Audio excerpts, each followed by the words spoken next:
Hey guys, how are you all? Welcome back to my channel. Today we will see what if Naruto was taken to Kiri before the Kyuubi attack. If you enjoy, then please like, share and do comments. It was raining over the whole Mizu no Kuni, although it looked more like AIM currently. All over the country people were waiting with bated breaths, for it was currently that the final battle of the civil war of Kiri was being fought. Formerly a valley, now looking more like a crater with the occasional trench, boulder, and large puddle was where the war would be decided. The ground was muddy and the combatants were forced to apply chakra to their feet in order not to sink in the knee-deep mud. On one side stood two men and a woman staring defiantly in the face of a monster most sane people wouldn't dare to approach, but for them sitting back was out of the question. They were the most skilled warriors out of all the rebel forces. If someone could bring the beast down and end the Yondaime Mizukage's reign, it was them. The woman's name was Mai Terumi, leader of the rebellion and holder of two bloodlines. Her long auburn hair was messy and dirty from the mud that was kicked up from the attacks of both sides. Her blue battle dress was also muddy and torn from the high-speed battle that was occurring. She only had a few minor scratches and cuts, but was panting heavily from the amount of chakra she spent trying to wound the beast. To her right stood Pertu Yasuto. His cloak was tattered and his boots and pants had gathered so much mud he wouldn't be able to get it clean for over a week. Most prominent was a large wound that he had at the right side of his abdomen, when he tried to cover for his brother. He was paler than normal from the blood loss, but was holding his kusarigama tightly and glaring at his opponent. He had a look of pure determination, despite the fact he was running on fumes, for his willpower was legendary amongst the rebel forces. A little to the back and left from Mai stood another warrior. His name was Naruto Yasuto, adoptive brother of Pertu.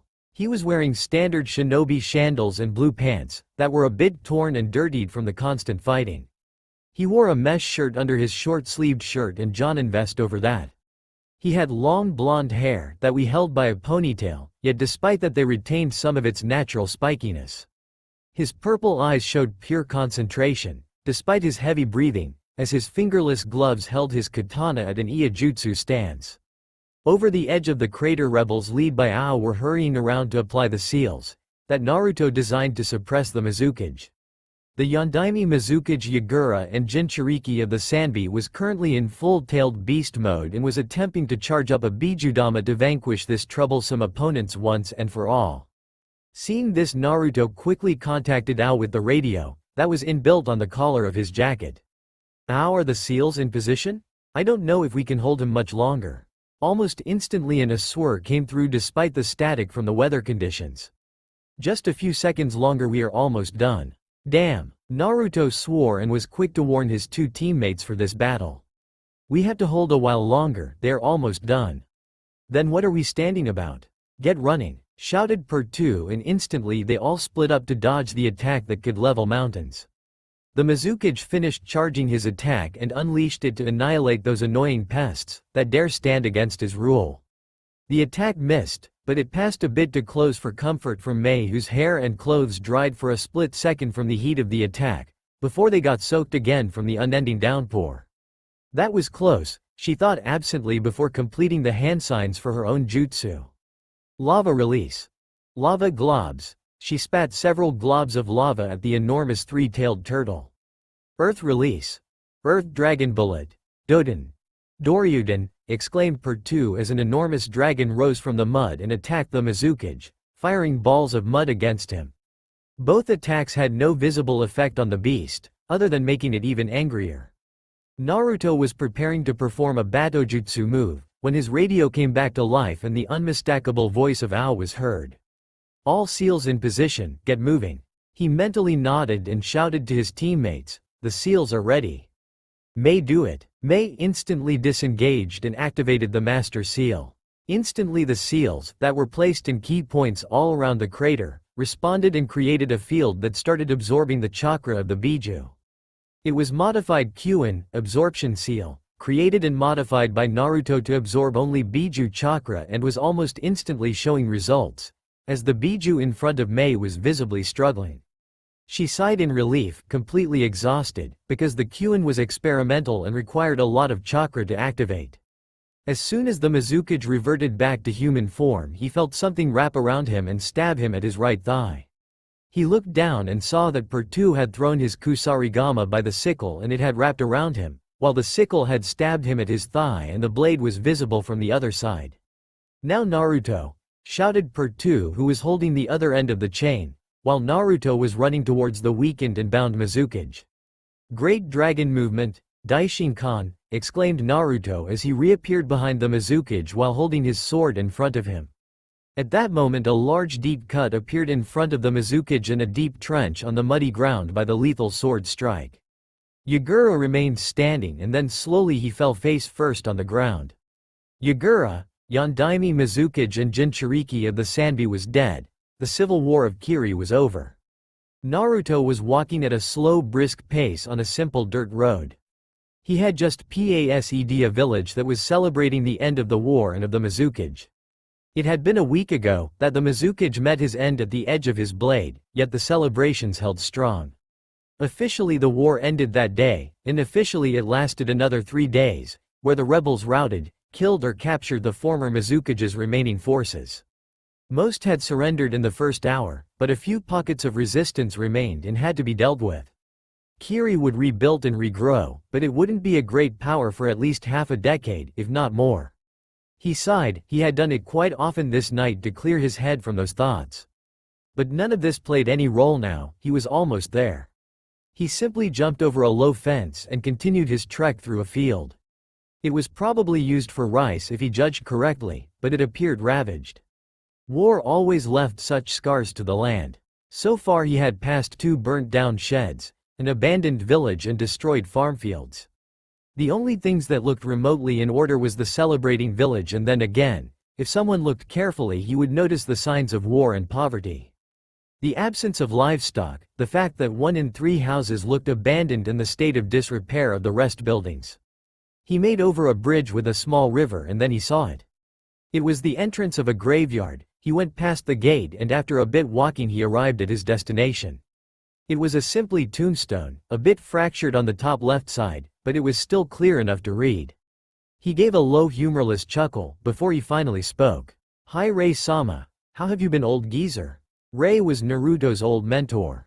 He took care of him on his early years when Pertu was away, and when he decided he wanted to become a shinobi like his older brother he trained him in the basics of combat and made him his current blade. Shusui he had called it. It was a long katana, bordering on odachi. It had a silver cross guard shaped like a cross and red cloth was wrapped around the handle. The blade itself was pitch black like the sheath. The sheath had additionally red rose petals and silver lining. It was a true masterpiece and he was extremely happy the day he received it. He didn't know how much blood he would shed from that day onward. He looked up and saw a crescent moon in the sky, week old at most. He remembered a full moon the day he received his sword, but a crescent moon was present on the sky the day he developed his sword style. Hidden Mitsurugi Ryu. It was a style that relied greatly on his speed. He made it to face faster opponents or to overwhelm his enemies by sheer speed. He combined it once with the common Shunshin no Jutsu, body flicker technique, which he has mastered, and annihilated an entire battalion just with his speed and kenjutsu skills.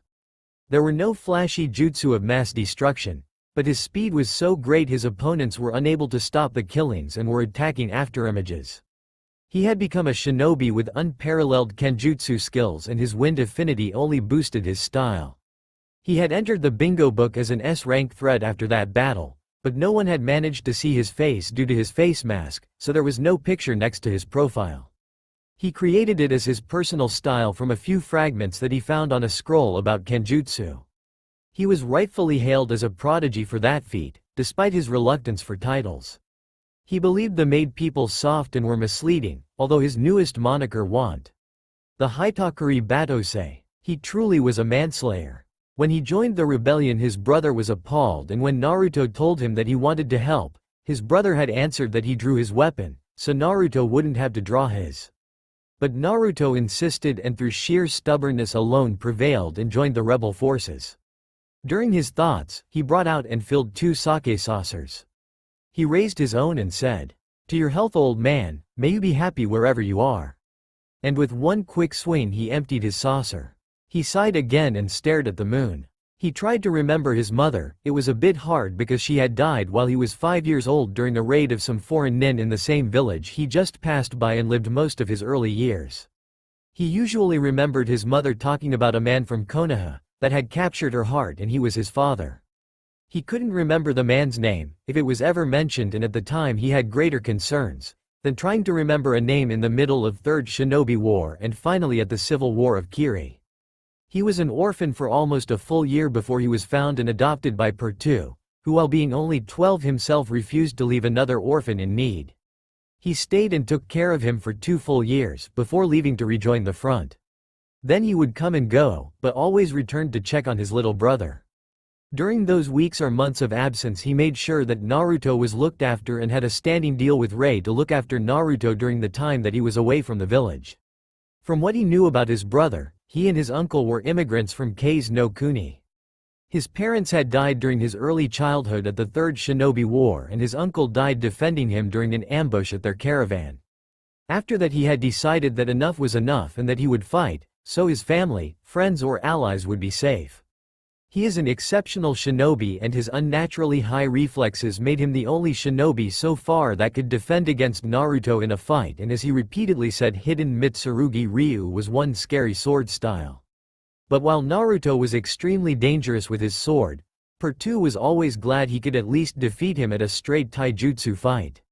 Pertu was always interested in sealing, and while currently only an adept he was well on the way of becoming an expert at fuinjutsu. Naruto though was a natural when it came to seals. He took them like fish to the water and was considered the greatest seal master that Kiri ever had. Naruto shook his head at where his train of thought led him. He tried to think of the true reason he came here, to think of what to do. He had more than his fair share of war. He was currently 16, almost 17, and so far he knew only war. He joined the rebels when he was 12, because his brother denied him to even consider joining earlier, but he had trained for 6 years prior from Pertu and Rei. He had been offered the position of the Mizukage, but he turned it down for he felt under-equipped to be a Kage currently. The position was covered by Maid Terumi, and he was offered the position of Jonin Commander and a seat as one of the 7 swordsmen of the Mist. That's why he was here. He had an answer to give and didn't know what to do with his life currently. A little late to be visiting, don't you think, Naruto-san? A familiar voice called him out. A small smile graced Naruto's lips as he turned to greet the newcomer. Aoshi-san, nice to see you too. Aoshi was Rei's youngest son. All his other children had died or joined the war effort except Aoshi and Misao, his only daughter, although she was married now from what Naruto had heard. Aoshi was in his early 20s and had a kind expression on his face. He was wearing a traditional gray kimono and carrying a traditional lantern. Naruto and Aoshi were fast friends for years, and it wasn't unusual when one offered counsel to the other. Long time no see. I haven't seen you around here since Oto-sama's funeral. I assume you are back because the war is over? Aoshi asked with a kind smile on his face. The blonde man sighed and nodded. Yeah, finally over. Aoshi's smile was replaced by a confused expression. Are you okay, Naruto-san? You seem lost, he said with a little uncertainty. I am fine, Aoshi-san. I just have a lot of things on my head, said Naruto in an attempt to placate him. You certainly don't look like it, Naruto-san. Have you talked to your brother about whatever is bugging you? Pertu wouldn't understand, and he has to look after himself too. Naruto defended weakly. Aoshi just shook his head and answered. Why don't you come with me, Naruto-san? We can go back to my house and speak over a saucer of sake. A smile returned to Naruto's face. Sake sounds good. Later the two men were at the house in the living room and were discussing things over a saucer of sake. Aoshi told Naruto how their village fared during his absence, while Naruto told him about his adventures and the final battle of the war. Aoshi was amazed that his longtime friend was the one that dealt the final blow of the war. I must say, Naruto-san, that was quite a story. You have done us all here at Mizu no Kuni a favor. Thanks to you my children may live free and without fear of prosecution. Aoshi told the younger blonde. Thank you, Aoshi-san. It means a lot to me to hear it from you, answered Naruto honestly. So if I may ask, what do you plan to do, Naruto-san? Return to Kiri and become one of the new leaders? Asked Aoshi with a kind smile on his face.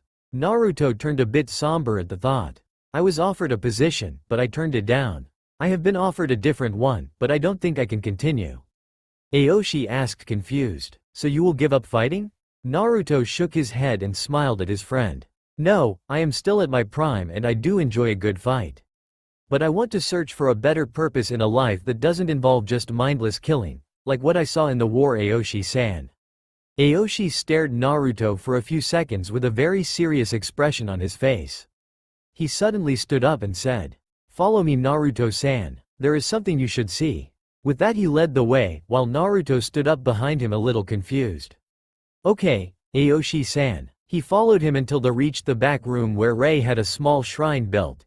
It was Rei's haven in the times of war, where he always felt in harmony and at peace. I haven't been here for a very long time, said Naruto, whose eyes had softened at the sight. Yes, but nostalgia isn't the reason I brought you here, Naruto-san, said Aoshi as he stepped aside and allowed Naruto's eyes to fall on a katana that was lying on a pedestal in front of the shrine. Naruto's eyes shone with awe. As he observed the sheath, it was light blue with silver lining, that made it look like waves at a day without wind. The crossguard was also silver-shaped like an oval and the handle was bound with light blue thread, like the sheath. Is that? Asked Naruto in an awe-filled voice. Aoshi nodded. Yes, it is. This is the last katana Oto-sama ever created and I believe it was created for you. He made it during the war and finished it before he died. He told me that one day this katana will find an owner and that day I would know. He smiled kindly at Naruto and continued. Your words told me that you are tired of the mindless killing and you want to find a true meaning in life, and that is why you are the true owner of this blade. And why is that? Asked Naruto with a confused expression. Unsheath it and see, instructed Aoshi. Naruto did as he was told and immediately his eyes widened in surprise. It is a sakabato? He asked nobody in particular, for he was holding the answer in his hands. It was a blade with reversed edge, with its blunt end where the sharp end should be. It would not be able to kill anyone. Naruto chuckled lightly and turned to face Aoshi saying, I didn't believe that a man like Rei-sama would ever create a sakabato out of all blades. Aoshi smiled. This blade is called Wado Ichimonji and it cannot kill. I believe with it you will find what you are looking for. Naruto turned his attention back to the blade, his mind running with a mile a minute, until he finally resheathed and smiled warmly back to his friend. Thank you, Aoshi-san, for instilling this to me. He then turned back to the shrine and left his old katana while he bound his new sakabato to his sash and said, I promise you, Aoshi-san, and in Rei-sama's memory, that until I return to retrieve Shusui, I will not kill again. Aoshi smiled warmly at his friend and nodded. That is good to hear. After Naruto left his friend's company, he headed to Kiri to inform his brother of his decision and to reject the Poseon as Jonin commander and swordsman of the mist. Kiri. Naruto finally made it to Kiri and managed to find his brother at a shinobi bar. After telling him he needed to talk to him about something, they paid his drinks and made back to the apartment they had rented to gain some privacy. Naruto started immediately after they had closed the door and sat in the living room. Pertu. I am leaving. Pertu was unprepared for this and instantly was on his feet. He always thought better on his feet. Whoa, what are you talking about, Naruto? What brought this up? Naruto then proceeded to recount his meeting with Aoshi, their conversation and his promise over his new blade. During his monologue, Pertu was listening intently and trying to understand his brother's perspective. He had noticed the new blade from the very start and expected a change, but defiantly not something this big. At the end he sighed and looked at his brother with a hard expression. So you want out, little brother? To be honest, I knew this day would come. That's also why I didn't want you to become a shinobi. So when are you leaving? Asked Pertu. I don't want out, Pertu. Just a change of pace and I am leaving in 2 days. What will you do now? He questioned his brother. Pertu just barked a laugh and grinned. What sort of brother would I be, if I let you get lost at the wild? Besides, knowing you, one day you will return for Shusui and I have to keep you alive until that day comes. Naruto instantly had a worried expression and tried to reason with his brother. Pertu, you don't have to come with me. You have a life here and if you leave you may never see Mei again. He knew his brother had a crush on the new Mizukage, who didn't, and hoped to dissuade Pertu from joining him, if he really didn't want to. Pertu just shook his head, grinned still in place and answered without hesitation. Baka, family comes first. Besides, she loves Zabuza and the chances I have of getting her that drunk again for a repeat performance are slim to none. I just have to reject the offer to become head of the T.I. department and I am ready to go. Why do you think I didn't accept all this time? I was expecting you to do something stupid and I was keeping all my options open. He then sighed and asked, so, if you plan to leave you must have a destination too. Where to then, little brother? Naruto gave a smile, glad that his brother was coming with him. I was thinking of Hai no Kuni. It was the last week of August and the sun was shining brightly in the almost cloudless sky. Despite that, the forest provided lots of shade and a cool breeze swept the area occasionally. The sounds of birds chirping could be heard and if one looked carefully all sorts of wildlife could be found. Walking on the road in a leisurely pace, Naruto was enjoying the cool and fresh wind on his face, while taking in the natural beauty of the forest. It had been over 6 months since he left Kiri and started wandering the nations with his brother. Initially he wanted to rush to Hai no Kuni and Konoha as soon as they left Kiri, but after some convincing on his brother's part he relented and decided to tour the elemental nations with him before setting down in Konoha. His brother insisted that it was a once-in-a-lifetime opportunity, this newfound freedom, and they should use it before setting down in Konoha to search for Naruto's father. After finding him and confronting him, they would decide on a new course of action. Pertu also insisted that during their journey, they should come up with cover stories and a profession for the duration of their stay, so they could explain their funds and remain as inconspicuous as possible. So their current cover story was that Pertu was a merchant from one of the smaller farming communities and was wishing to set up a shop in Konoha. It would be a general store for civilians and ninja alike. Pertu would sell specialized sealing tags that he and his brother made among others, while mostly he would sell food and other necessities.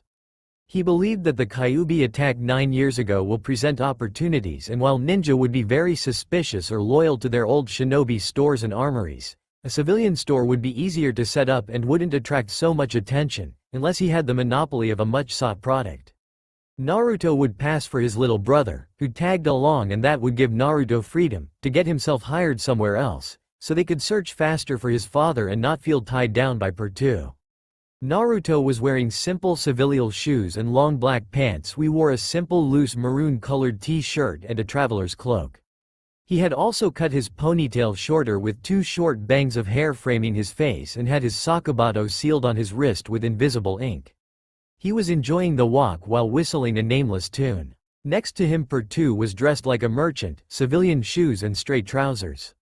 A blue t-shirt with a merchant's jacket over it, and was dragging a cart that was pulled by a horse and filled with the ware he would require for the shop. He had also sealed his kusarigama and gauntlet on his wrist with invisible ink. The rest of their clothing was in the cart along with other products they needed, to make it look like a legitimate merchant's carriage. Pertu, though, was uneasy. He hadn't told anything to his brother, but his thoughts were troubled. During their travels amongst the elemental nations, they cut their visit in Tsuchi no Kuni short after his request. The reason he asked his brother to do so were the people. As soon as they entered a village, everyone started whispering and going out of their way. He immediately got concerned, and after some asking around, he found out that everyone was terrified of his brother, who they believed to be the Yellow Flash, and returned to destroy Iwa. Normally he would laugh at it, but after reading an updated bingo book he couldn't deny the resemblance. So he convinced his brother to leave Tsuchi no Kuni under some lame excuse, while trying to not alert Iwa shinobi to their presence. Now he had an idea about Naruto's possible father, although he wasn't sure if it was good news or bad news yet. Therefore he decided that he wouldn't reveal Naruto anything until he was 100% certain. Even if he had to somehow collect the Yellow Flash's blood for a paternity test. As they continued their trek, the enormous gates of Konoha came into view. It was truly a sight to behold. They were above 30 meters in height and looked extremely thick and sturdy. They probably were also engraved with seals to make their destruction harder, if not impossible, for most foes. He turned to his brother and smiled at his slightly stunned expression. "So are you ready to find out who your old man is?" he asked teasingly. The corner of Naruto's mouth twitched before it turned into a smirk. "Yay, let's." Konoha Namikaze household during the same time. "Good morning, Mina." "Mina equals everybody," shouted the youngest member of the Namikaze household. Her long flowing red hair was untied and not in its usual braided ponytail, while her purple eyes were sparkling and full of mischief. She looked like a carbon copy of her mother when she was her age, and even their mannerisms were so similar, it had people wondering if the father had actually contributed at all, and more experienced shinobi asking if she could perform chakra chains like her mother.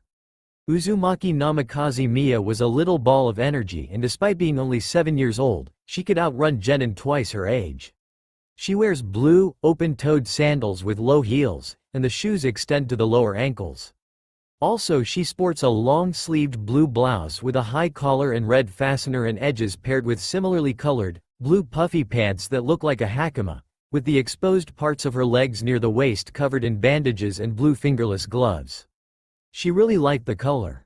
"Good morning to you, Miya-chan. How did you sleep?" asked her mother Uzumaki Namikaze Kushina, red-hot-blooded habanero, elite Junin of Konoha and wife to Namikaze Minato, Yellow Flash and Yondaime Hokage of Konoha. She was dressed in her traditional kunoichi uniform of her younger days and had her hair free of any hairdress, reaching till the small of her back. She smiled at her youngest daughter and only child, whose pregnancy went without a hitch. Miya beamed at her mother and assured with her usual enthusiasm, "I slept great, Ka-chan. Where is Tu-chan, Ni-chan and Ne-chan?" "They are in the backyard training. If you eat your breakfast you can go and join them," said then Kushina. "Yay!" Miya cheered and rushed to eat her breakfast to join her siblings in training. Kushina shook her head at her youngest daughter's antics. It seemed that nothing could ever get her down, and she was glad. She wanted her children to know all the love in the world, not like when.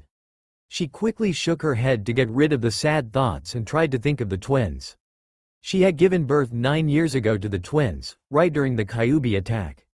During childbirth she was attacked by a masked man who used her children as bait to lure Minato away, free the Kyuubi from her and force it attack Konoha. Minato, after he defeated the masked man and broke his control over the Kyuubi, was going to summon the Shinigami with the Shikifujin, dead demon-consuming seal, and reseal the Kyuubi and the twins, despite her protests. It was as if Kami wouldn't let her have children, without the world coming to an end. Luckily or unluckily, depending on your point of view, somebody knocked Minato unconscious before he could proceed with his plan. It was Minato's childhood friend Arashi Kazama. He knew Minato from their time together in the orphanage, was also a seal master and wouldn't allow his friend to lose his family now that he finally reclaimed it. So he performed the ritual and sealed the 9 tails Yang chakra at her newborn daughter Mito and its Yin chakra at her twin brother, who she named in honor of his sacrifice, Arashi. Kushina herself was very weak due to labor and the extraction of the Kyuubi, and she was in serious danger of dying. Thankfully, her increased vitality from the Uzumaki bloodline and Tsunade managed to save her. Tsunade herself had left the village a year before the end of the Third Shinobi War, claiming that the village had already taken her to many people she cared about, but when Kushina found out she was pregnant she tracked Tsunade down and dragged her back to the village to help her with the pregnancy. After that, Tsunade had stuck around and was now the head of the Konoha Hospital and Medic Nin program, as well as godmother of Mito. Arashi's godfather was Jiraiya, much to Arashi's ire. Jiraiya meant well, but at the end of the day he was a super pervert, and the fact made Arashi miserable. Arashi and Mito were single-egg twins, so they were appearance-wise almost identical, but personality-wise they were as different as the sun and the moon. They both had blonde hair, blue eyes like Minato and a round face like Kushina. Arashi kept his hair shorter than his father and had no bangs framing his face, while Mito kept her hair usually in 2 buns. She wears black, open-toed sandals with low heels, and the shoes extend to the lower ankles like her younger sister. Also, she sports a sleeveless orange blouse with a medium collar and black fastener and edges paired with similarly colored, black long pants with 2 orange stripes at the side, with the exposed parts of her legs near the waist covered in bandages and black fingerless gloves. Her brother wore standard black shinobi sandals and a red t-shirt. Additionally, he wore long black pants with his ankles and forearms covered in bandages and finally black fingerless gloves.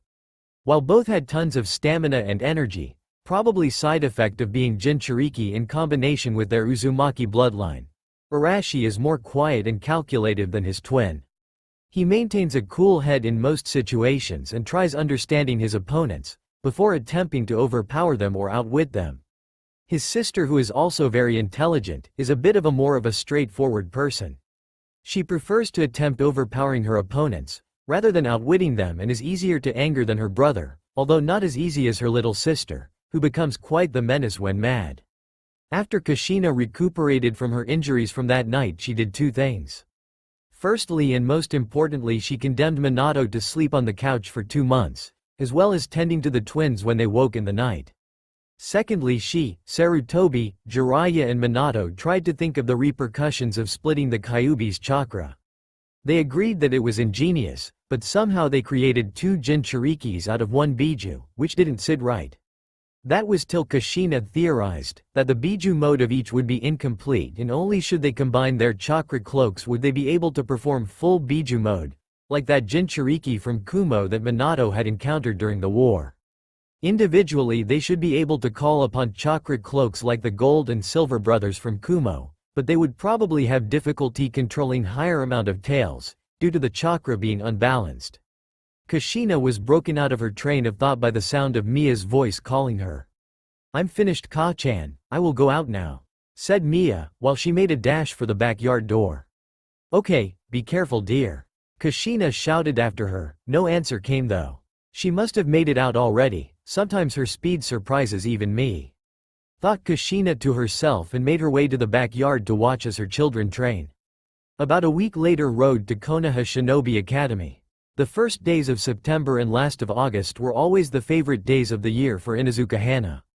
She has been a chunin for 2 years now, and she has a noticeably softer appearance than the other members of her family, not having extended canines or slit-like eyes, and wild, untamed hair. Hana has long brown hair which she wears in a ponytail with 2 locks of hair framing her face and large black eyes. She also wears a light shade of lipstick and has the traditional fang-like tattoos of the Inuzuka clan on both of her cheeks, in addition to a tattoo on her upper right arm that resembles a flower. She currently wears a form-fitting variation of the Konoha flag jacket which doesn't have any chest pockets and the front of her jacket unzipped, exposing a bit of her cleavage. She also wears a pair of form-fitting shorts cut just above the knee, bandages just below her tattoo and wrist warmers. Such a beautiful day. Don't you think so, boys? She asked the 3 ninkin that were accompanying her. They were the 3 Heimaro brothers, and she had received them from her mother when she was 8 years old, when they were only poopies. The Heimaro brothers had all gray fur with white underside, and they resembled strongly huskies. Like Hana, they were less violent than the Inuzuka matriarch's partner Kuromaru and much cuter. They instantly barked their agreement with the Inuzuka heiress as soon as she asked, but then as one they all turned to look at their left. Hana followed their line of sight and saw her longtime friend, Tokubetsu Junin and snake mistress of Konoha, Anko Mitarashi. Anko has light brown, pupil-less eyes and violet hair, which she had styled in a short, spiky, fanned ponytail. She was wearing her usual tan overcoat with a purple inseam, which had a pocket on both sides, complete with a fitted mesh bodysuit that stretched from her neck down to her thighs. She also wore a dark orange miniskirt, as well as a forehead protector and a small pendant that looks like a snake fang on a thick cord, a wristwatch and pale gray shin guards. Finally, she had a dark blue belt around her waist, that connects to her skirt, which has an appendage-like sash. As soon as Anko saw her friend, she immediately went over to strike a conversation. Due to her past connection to the snake Sanin, most villagers and a few shinobi didn't give her the time of the day, always belittling her and going out of their way to make her life difficult, and despite the best efforts of the Hokage, he is but a single man at the end of the day. On the other hand, she had been accepted in the T.I. department under Morino Ibiki, and where she had successfully risen to be his second in command, but even before that let it be known that Ibiki was a man that cared deeply for his subordinates, as a few unsavory chunin can testify. "Hey Hana-chan, why aren't you at the mission hall with the rest of your team?" asked Anko with a confused look on her face. "You didn't know Anko-chan? Hokage-sama has relocated me and I will be teaching in the academy this year, if not longer," answered Hana with a wide smile. "Today I will meet the rest of the staff and learn the academy curriculum." Anko rolled her eyes and groaned. Only you Hana-chan could be happy about teaching in the academy. Only thinking of all the brats. She trailed off while visibly shuddering. Instead of teaching, you should try to find yourself a good man, Hana-chan, and get laid. Follow Yugo-chan's and Kur-chan's example. It was Hana's turn to roll her eyes. She met with Yugo, Anko and Kurenai at least on a weekly basis to let some steam or for simple girl talk. Since she was the youngest of the group and single, Anko had made it her life's mission to find her a good man, as she called him, despite the fact that she herself never had a relationship. Can you stop, Anko-chan? We've been through this before. I am not going to find a random guy and have with him. Like the rest of the girls from my clan, we mate for life. Which was true. The women from the Inuzuka clan had always been some of the most loyal lovers in Konoha. Hana's own mother, Sume, was still loyal to her husband. Even 10 years after his death, he was her first and will be her last man. Anko sighed, as they were reaching the academy buildings. So is there anyone out there to your taste, Hana-chan? Not at the moment. Hana's trailed off as her attention was diverted as Sora of the three Hamaro brothers lightly bit her shorts to gain her attention. Sora pointed with his nose forward, where Hana's keen eyes picked up perfectly the man that was currently reading a flyer on a board in front of the academy entrance. He had a handsome angular face and his ponytail was flowing lightly with the light wind. As he was reading the flyer, a small smile graced his face. Hana was paying so much attention to the man, she missed the glint in Anko's eyes and her predatory smirk. You were saying, Hana-chan? She teased. Hana lightly blushed and averted her attention. Before she could answer, she saw that the man had taken notice of them and was leisurely making his way towards them, with a kind smile on his face. It was a great week for Naruto. Earlier this week he and his brother infiltrated Konoha. Both of them were suppressing their true chakra levels to those of average civilians, but as long as they played their roles correctly they should be fine. Per2 always said that the best Henge no Jutsu, transformation technique, is the usage of good, old-fashioned and simple disguises. The simpler the better, and as long as they didn't do anything out of the ordinary they would be safe. So far everything went according to plan, if they ever had one. The gate guards were easily bypassed and Naruto thought that they looked quite bored after observing them for a little while. Their expressions told him that those two shinobi only ever had gate guard duty, but that was absurd.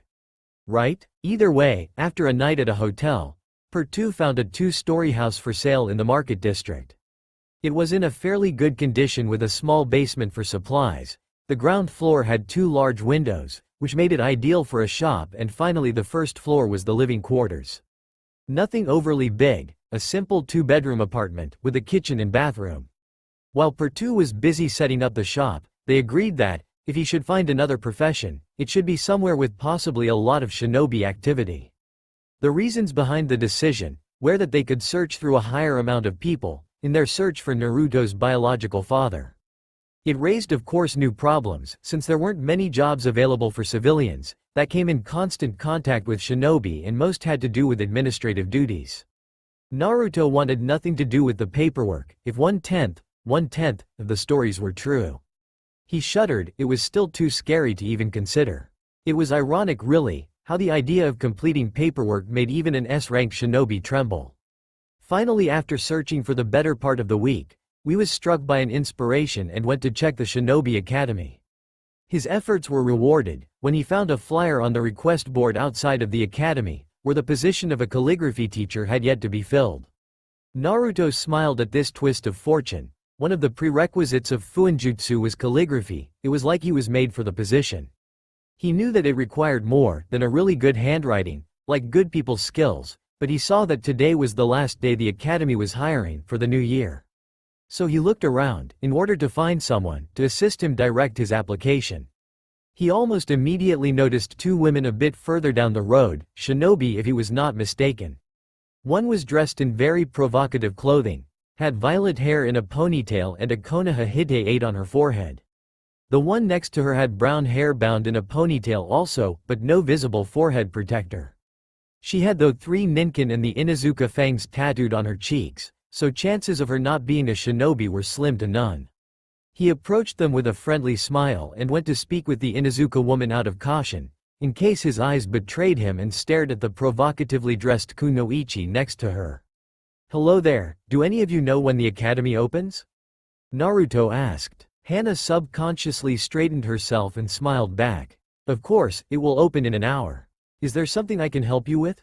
I am a teacher here. She added. Naruto smiled brighter at the news. That is great. I was looking to apply for the calligraphy teacher post at the academy. Is there someone I should talk to? Hana nodded. Our headmaster is Takehito-san, but for applications you should talk to Amino Iruka. He is responsible for new teachers or hopefuls. Thank you very much, miss. I am Yasuto Naruto. He said with a curt nod. Hana nodded back. You are welcome, I am Inuzuka Hana. Iruka-san should already be here, so you should go search for him. Naruto smiled once more and went back to the academy to search for Iruka.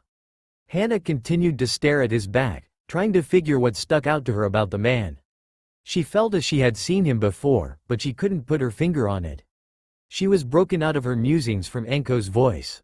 So Hana-chan tilde? She slurred with a grin on her face.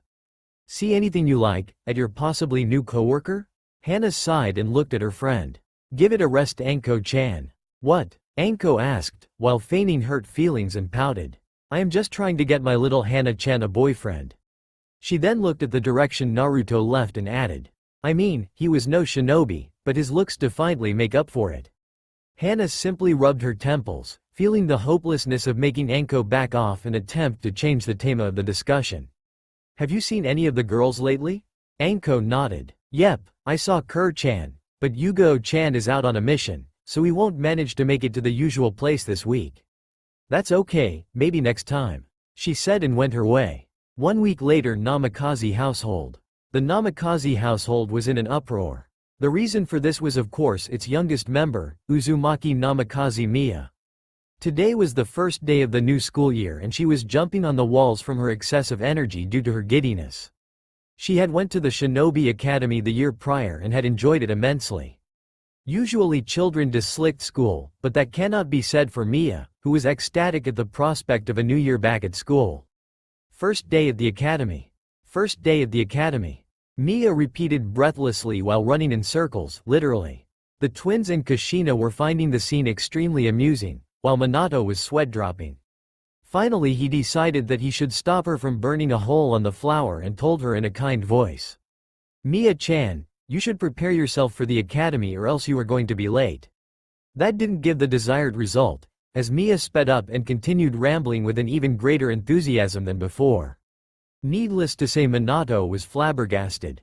Kushina, seeing her husband's plight, decides to help him and said in a stern voice. Miya-chan, if you don't sit on a chair and eat your breakfast, then you won't eat any ramen for lunch.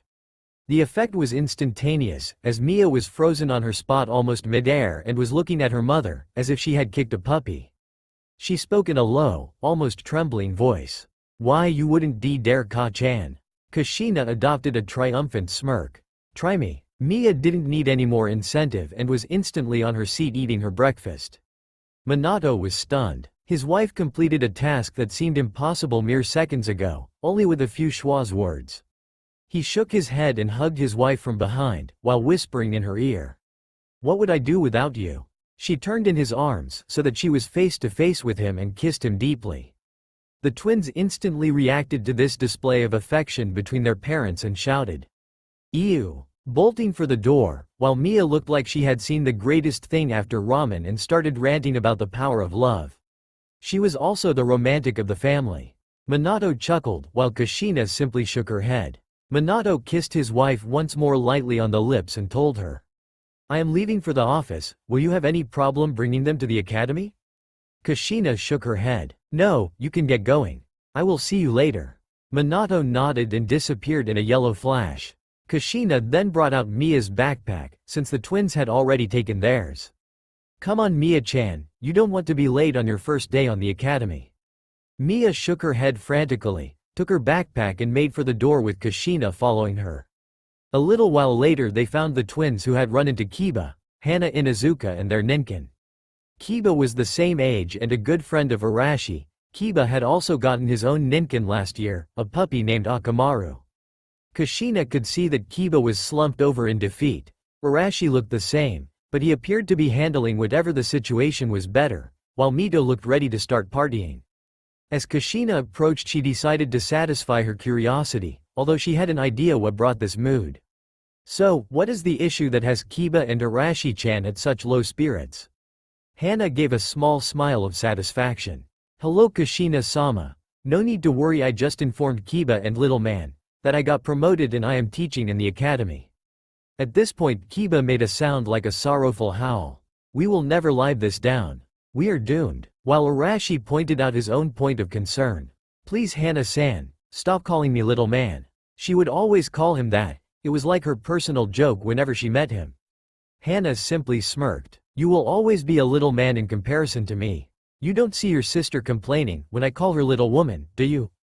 Mito felt the need to make her presence known before Arashi could answer. Yay Arashi ni. Hana ni-chan is right and I bet she will be the greatest teacher in the whole academy. Aha, Mito ni-chan is right. Agreed Mia automatically, while petting one of the Hamaro brothers. They made their way to the academy, where they finally splitted for their classrooms, while Hana went to the teacher's lounge. There she was met with a lot of known and some unknown faces. Amongst the chaos she made out a blonde ponytail. Making her way over she found Naruto discussing with Iruka. She approached them and Naruto, who noticed her first, flashed her a friendly smile. Iruka went to make introductions, but Naruto beat him to the punch. Hello Hana-san. How are you doing? I am doing fine Naruto-san, thank you. She answered with a smile of her own. Iruka looked between them and asked.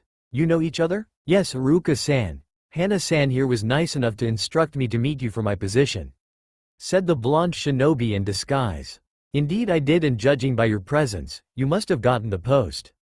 Added Hana. Iruka nodded at this exchange. He did. In fact Naruto-san has some of the best handwriting I have ever seen. If you could Hana-san, could you show him where his classroom is, since it is his first day? Of course Iruka-san, chirped the Inuzuka heiress. Follow me Naruto-san, I will show you around. Naruto nodded. Thank you Hana-san, I will see you later Iruka-san. Late afternoon September Rain General Store. A brilliant sunset was shining above Konoha, as the sun completed its descent in the sky. Pertu had just closed his store and was preparing some chamomile. It always set him at ease and he liked it better than any tea flavor. Normally in a shinobi village most shops are open 24 hours a day, but he didn't have any assistants and his main customers were meant to be civilians, so he couldn't keep it open for appearance's sake and because it would be unhealthy for him to remain awake for days on end. That reminded him of the time, during the Civil War of Kiri, where the rebels had successfully captured one of Yagura's shinobi generals. He had decided to take his time with the interrogation, by making sure he broke thoroughly. He was meaning to keep him awake for 48 hours, repeating the same questions and not taking or giving any break, until he sank close to 35 hours of sleep deprivation. Good times. He was shaken out of his musings when he felt a chakra signature approach. He relaxed when he identified the signature as that of his brother. Pertu was by no means censor, but years of fighting in a war forced people to develop such techniques, despite the fact the techniques were shadows in comparison to the truly gifted. So, how was your first day as a teacher little brother? Did any of the brats give you any trouble? He asked with a smile. Naruto shook his head. The day was great. I feel like I could keep doing this for life. He answered with a smile of his own. How was your first day as a shop owner? A bit slow, but that was to be expected. There are other stores and until I make a name for myself it is going to be hard. Although making the shop to famous will bring us heat and we will have to be more careful when moving around the city. Spoke Pertu with a look of contemplation. He had an idea that would definitely bring customers to the shop, but it would also bring a lot of attention to him and by extension to his brother and he wanted to stay under the radar for as long as possible, especially if his brother had any relation to the current Hokage. He could disguise himself and promote his product through another shop, by means of pretending to be a businessman that wanted to maintain his anonymity, but the product in itself was too valuable to risk. The merchant would probably realize it and sell it at an outrageous price, something that he sought to avoid. His only choice would be to sell it in his own store and that would warrant unwanted attention, but he could wait. While not the most patient person there is, Pertu can always bide his time when needed and currently there was no rush. Naruto nodded in agreement with his brother's thoughts. Indeed, but we can manage for now. Sure, there is no issue. As long as you remain careful, you run into a lot greater danger of discovery than I do. Added Pertu, a smile returning to his face. No problem, I will go change and then help you with the meal. He said. He was always a better cook than his older brother, and that actually gave him a new teaching idea, since the students weren't really enthusiastic about his calligraphy class. Before he left to his room, Naruto spun around and added, "Ooh, before I forget about it. Something interesting did happen today at my first class." "Really? What pray tell happened?" asked Per2 with genuine curiosity as he sipped some of his beverage. Naruto adopted a thoughtful look. "Well, as I entered the classroom there was only a little girl inside and she called me Tu-san." Per2 nearly spit his drink, but he succeeded at controlling his surprise and not even choking on it. "Really, did she now? Did you have a kid and didn't tell me, little brother? Poor kid growing up without knowing her awesome uncle Per2." He joked lightly, while his mind was racing with thoughts and the results weren't pleasing. "Cut it out, Per2. Besides, that wasn't the weirdest thing about this situation," Naruto said with a serious expression. "There is more?" asked Per2. "Come on then, Naruto, don't leave me in the dark." Naruto then dropped the proverbial bomb. Her name was Uzumaki Namikaze Miya. Apparently she is the daughter of the Yondaime Hokage. Kind of ironic really, we get rid of the Yondaime of one country, only to possibly get in trouble with the Yondaime of another. "Yes, ironic indeed," Per2 said lightly. He had frowned momentarily, before he assumed a cheery expression. It was as he had feared, and of course, it made their situation almost as bad, as if they had went to Iwa. He calculated his options before nodding mentally, as he decided in a course of action. He hated attention, but to solve this issue he had to draw attention to himself and away from his brother as much as possible, while at the same time attempting to get close to the shinobi populace himself. Given time and effort he could probably make it even to the council, but that was an unrealistic goal with his limited window of opportunity. He reached inside his merchant jacket and brought out a small brown notebook and presented it to Naruto. Naruto frowned. It wasn't like his brother to act silent and mysterious. He opened the notebook at a marked page, and as he continued reading his eyes widened considerably and looked at his brother odd. For the first time in a long time he was at a loss of words. "Yes, it is. It was my idea, but I don't have the skill yet to complete it and require your help. Finish it whenever you can and we can proceed with mass production at a later date. Take your time, there is no real rush and we need to be completely sure it is correct, before bringing it to the store," he said with a reassuring smile. Naruto nodded and headed for his room. His brother could be very creative when he wanted, then again he shouldn't be so surprised, having seen some of his interrogation methods. Naruto whistled a nameless tune as he pulled a tray of cookies out of the academy staff room oven.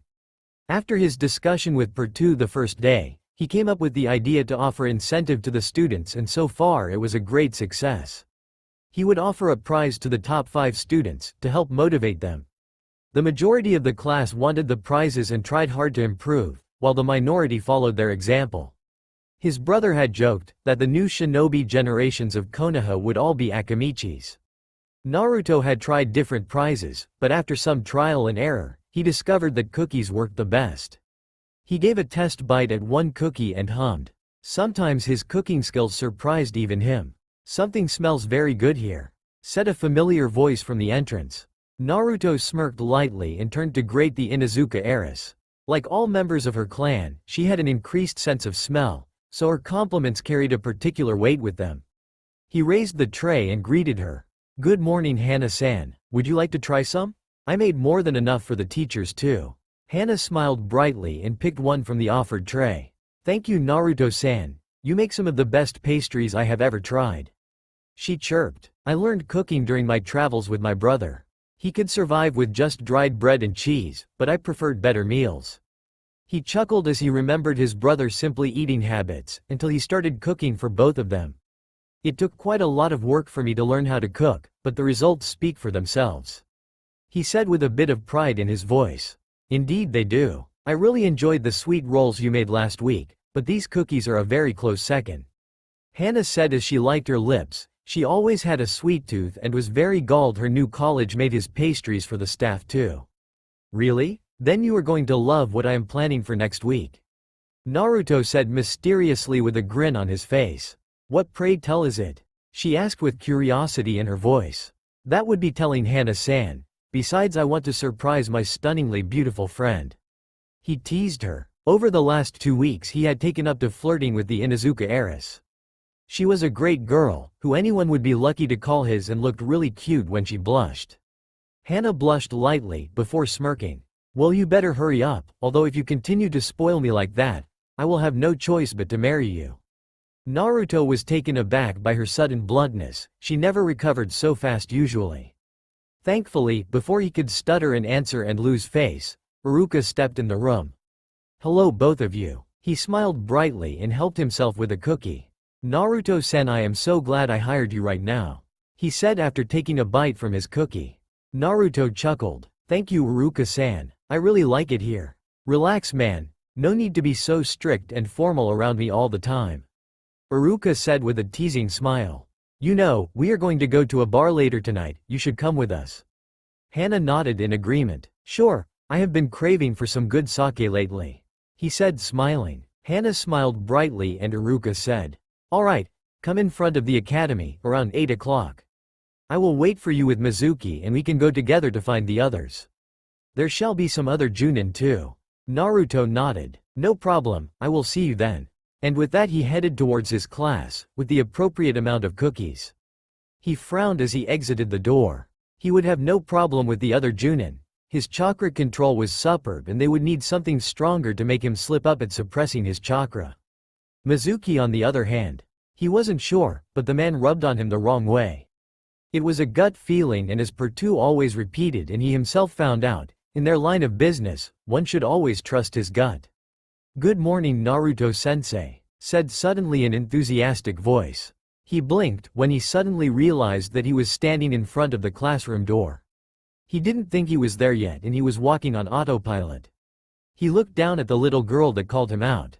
It was none other than Uzumaki Namikaze Miya. Next to her was her best friend Hyuga Hanabi, who she also sat with in class. He smiled at them kindly, while mentally shaking his head to clear his straight thoughts. Good morning to you too Miya-chan, Hanabi-chan. Miya and Hanabi were both two of his best students in the calligraphy class. They both had an excellent grasp of calligraphy, probably because of their backgrounds, and were at the top of the class with a boy called Udon, who looked like a scholar and was the grandson of the shinobi elder Hotaru.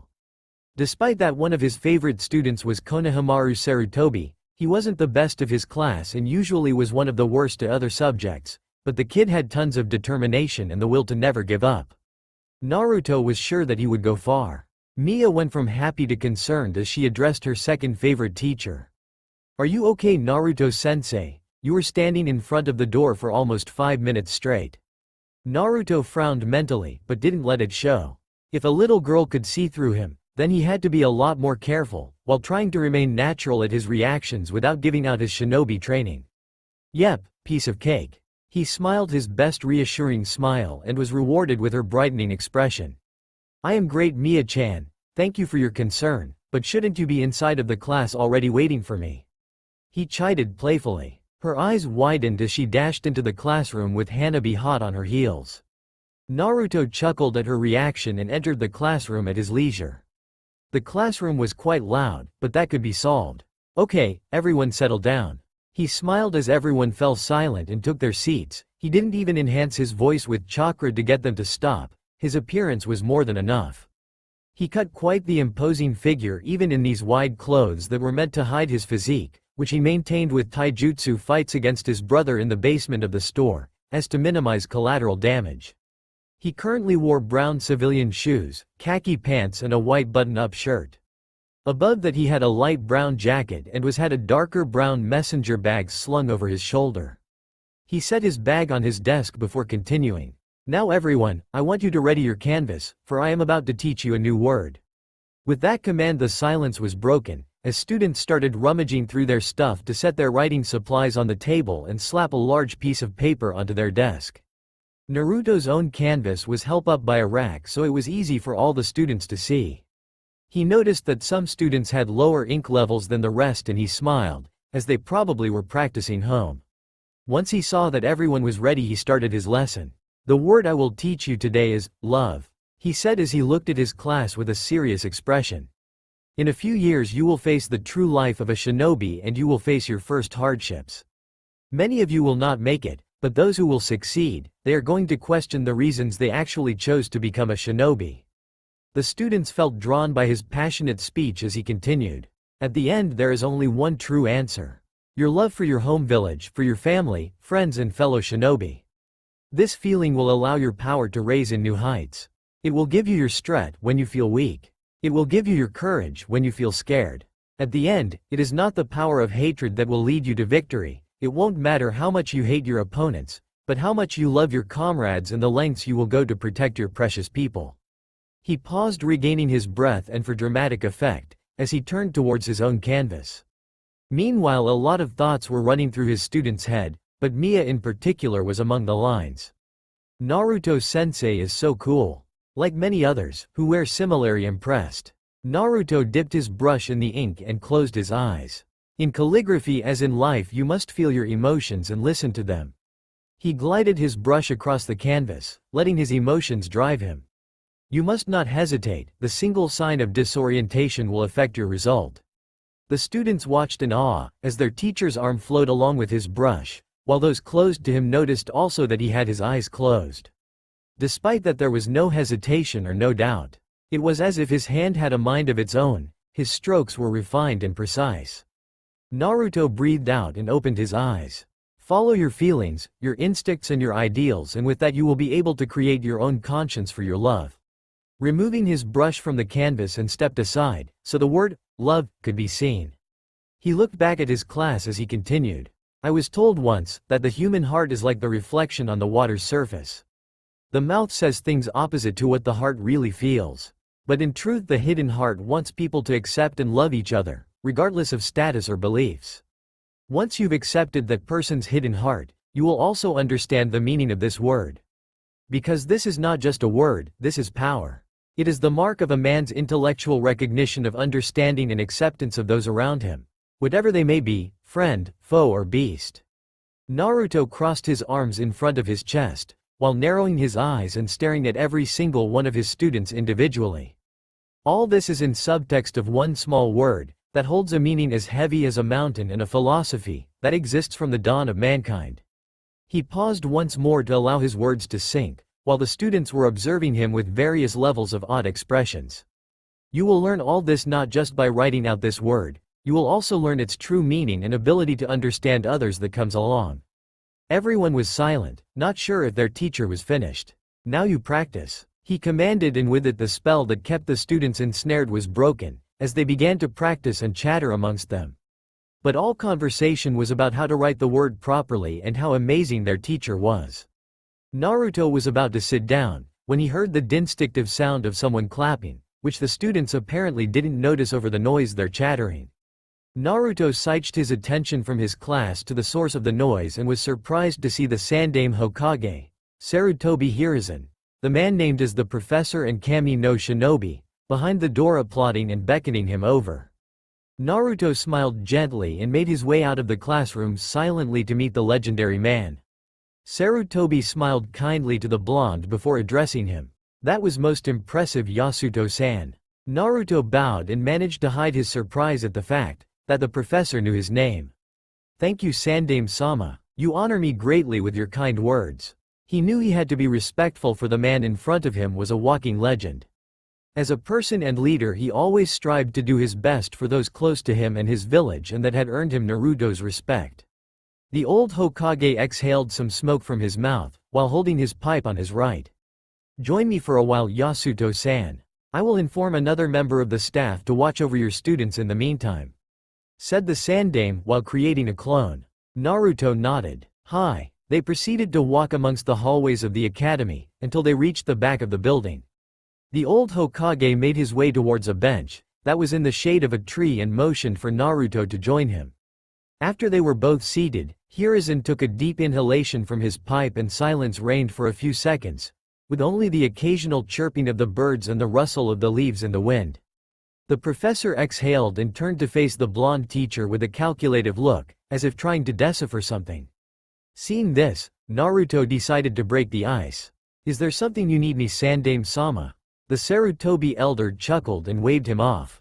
No need to be so formal, young man. I am only here to have a conversation, he said with a kind smile. I came to the academy to see the new calligraphy teacher, who managed to make Konohamaru practice his words when he came back home. I never actually thought it was possible and was searching Foa Genjutsu for almost half an hour. Naruto chuckled. To be honest to you, young man, I was expecting an elderly man teaching the class and instead I find a young man as yourself. That surprised me again. Naruto smiled and shook his head. I believe that Konohamaru is practicing, because I award the best students with pastries, not because he actually likes the subject. Hiruzen gave out a hearty laugh. Yes, that may indeed be the case, but still it was a great idea from you. Children these days are uninterested in the arts. He sighed and his expression turned a bit serious. But no matter what, the way you explained the children inside the meaning of the word is not something everyone can do. I could tell you had your fair share of hardships, which you obviously overcame. It was Naruto's turn to sigh and carefully reply. The old man in front of him wasn't called the professor for nothing and he had to be careful and stick to the story he and Pertu created for themselves. Well, you can say that I and my brother didn't have the easiest time growing up. He was traveling with our uncle, learning the merchant's trade, while I stayed back at home. Our community was raided one day by bandits and we were forced to flee. After some travel we reached Mizu no Kuni and before we could leave, we got caught in the civil war of Kiri. Life was a living hell there and I had to help the community to protect those dear to us. Sarutobi nodded solemnly. Yes, those who have experienced the horror of war will never be the same and those who are lucky and avoided it, will forever remain oblivious. Being oblivious is a beautiful thing, for once there is a generation that will not experience war in its adolescence. I can only hope that the peace will maintain, so that one day my children will also be able to enjoy it. The Sandaime stared Naruto for a few seconds. You are a very interesting man, Yasuto-san. I can only wonder what kind of shinobi you would have been, had you lived in Konoha. The blonde shinobi in disguise couldn't help but feel a strong sense of irony. I don't know if I would want to be a shinobi. Killing each other for peace isn't something I would want to do. Hiruzen nodded. Indeed, unfortunately that is one necessity and undeniable truth of the shinobi world. Certain sacrifices have to be made in order the peace to be maintained in Konoha. The professor looked very serious and passionate about what he was saying. In others' eyes our shinobi may be killing a lot, but because of their willingness to kill, the peace in our own village is maintained and our children can live long enough to taste sake. The blonde man smiled and nodded. You are absolutely right, Sandaime-sama, but what most tend to forget is that while people fight, kill and die in the name of freedom and peace, those fighting for the opposition were fighting with the same reasons at heart. He looked over to the vastly more experienced and older man. If the majority of people are looking for peace, I believe one day they will really understand each other and then there will be true long-lasting peace in the world. The Sarutobi elder looked really surprised in the blonde youth's choice of words and was reminded of his own student Jiraiya of the Sannin and his student Minato Namikaze, the Yondaime Hokage. He smiled one of his grandfatherly smiles. I am glad there are men like you. Optimism is very hard to find nowadays. Naruto chuckled and shook his head. Thank you, Sandaime-sama, your words honor me greatly. I should return to my class before someone decides to try to skip. He said with an amused expression, while standing up and looking at the Sandaime. Hiruzen chuckled. Indeed you should, before Konohamaru gets into ideas. He also rose and was preparing to leave, before he remembered something. Ah, young man, you never told me how you left Mizu no Kuni with the civil war in full swing. Naruto raised an eyebrow. I didn't. Seeing that the former Hokage was shaking his head, he decided to elaborate. Well, we stayed there until Pertu came. He, his uncle and the caravan had been ambushed and only he made it alive. After returning to our community he found it destroyed and he tracked us down after almost a full year. He then hired shinobi to get us out of the country. The shinobi got in a battle with Kiri nin. But we all made it successfully, except for the old man who taught me calligraphy and other things during our stay in Mizu no Kuni. Really sad, his heart gave out on him, just as we passed the border. Hiruzen nodded grimly. Indeed, to make it through the war and die by a heart attack as soon as you reach your homeland. He shook quickly his head to get rid of the morbid thoughts. Sorry for bringing those memories back and have a nice day. Naruto nodded. You too, Sandaime-sama. Naruto headed towards his classroom, wondering if he had said too much. The man wasn't called the professor for nothing and was defiantly highly intelligent. He shook his head, thinking that he should be fine. The Sandaime didn't have enough information to suspect him and he could probably continue pretending to be a normal academy teacher with minimum issues. "Yo, Hana-chan!" cried one Mitarashi Anko over the noise from the people that had filled the dancing leaf to the brim. All tables were occupied and the dance floor and the ground floor was full. It was the end of the week and the place was crowded like always. Hana waved and made her way towards her friends. She had finished earlier today, so she had headed to her clan compound to freshen up, before searching for her friends in this place. She smiled brightly, but frowned when she noticed that Anko was alone there. She usually drank a lot, when she had friendly company that she trusted and everyone's absence was probably the reason she was still sober. She gave Anko a questioning look, that the Tokubetsu Junin instantly understood.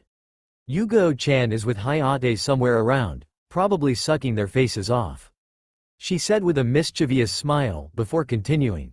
"Kurenai said she would come with Asuma, but he just returned from his tour with the 12 guardian shinobi of the fire daimyo, so I wouldn't be surprised if they had some catching up to do." "Kakashi. Is Kakashi? We can't expect him to come in time unless we set Guy after him and the rest haven't arrived yet." Hana nodded at the information, before attempting to do some small talk with her fellow Konoha nin. "So how was your week, Anko-chan?" Anko smiled brightly. "Absolutely great, I got to talk with 3 captured nin and it was great." Suddenly her smile acquired a sinister quality. "What about you, Hana-chan?" She slurred. "Did anything interesting happen with the new calligraphy teacher?"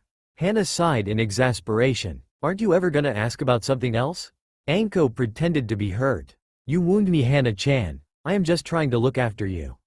I am sure that all other girls would agree with me." "What would I agree with?" questioned a defiantly female voice. Anko and Hana turned around and saw Kurenai and Asuma, hand to hand awaiting an explanation.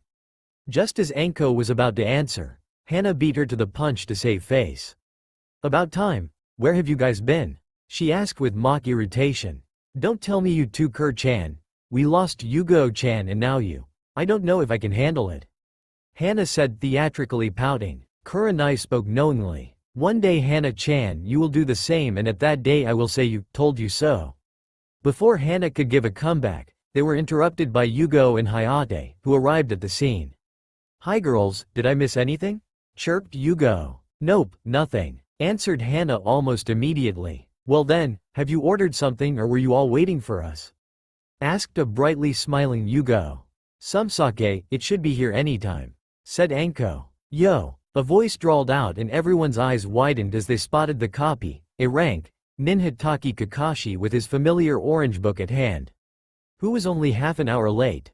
Immediately everyone checked for a henge or a stronger genjutsu.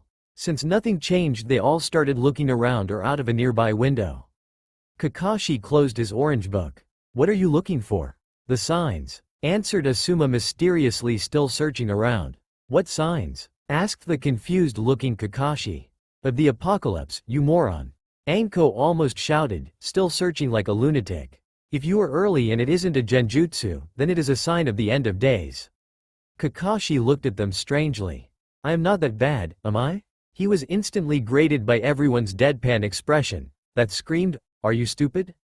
He chuckled good-naturedly. "Forget I asked. Sorry we are late everyone, Mizuki said he had to do something and we waited for him," said another familiar voice. Everyone turned to grate the new and final arrivals, which were none other than Naruto, Iruka and Mizuki. Naruto was behind the 2 Chunin teachers and he wasn't noticed immediately.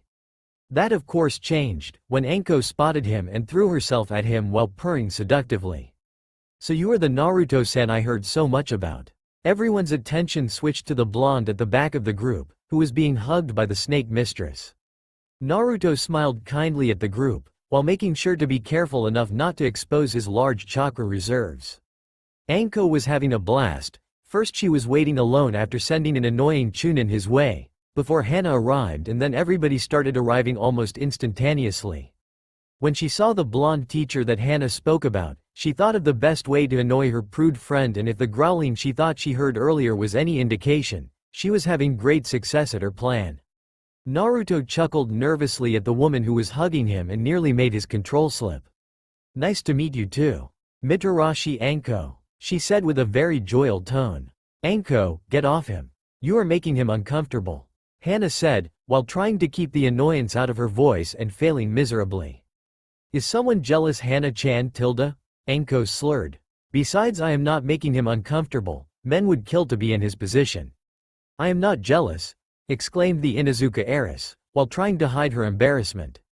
Naruto, after calming himself, decided to intervene to stop the incoming pointless argument. And you are actually making me a bit uncomfortable. Anko gave him a shocked look, before pouting. Spoil sport. Excuse me, but me and Anko need to finish our previous conversation, Hana said while dragging her friend outside to have a talk. Kurenai sighed and turned to Yugo. I suppose we should go to keep an eye on them. Yugo simply nodded and detached herself from Hayate, before giving him a chaste kiss on the lips and leaving with Kurenai. As soon as they were out of sight, Asuma whistled, while the others shared small laughs. Kakashi, with his trademark eye smile, decided to enlighten Naruto, who was in the dark and looked confused.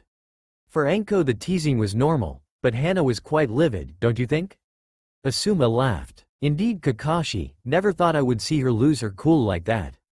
Matuki sighed and gave Naruto a look. What is it with you and women? Naruto grabbed a bottle from sake from the table and sighed. I really don't know, Mizuki-san. Iruka simply shook his head and offered some sake saucers to the rest. Let's just drink. 3 months later, Namikaze household. Minato sighed as he entered his house. He had a very busy day, and even being the wielder of the secret weapon against paperwork, shadow clones still left a mental strain. He had began employing the technique to be able to spend more time with his family, something he had always wanted to have since his very early years.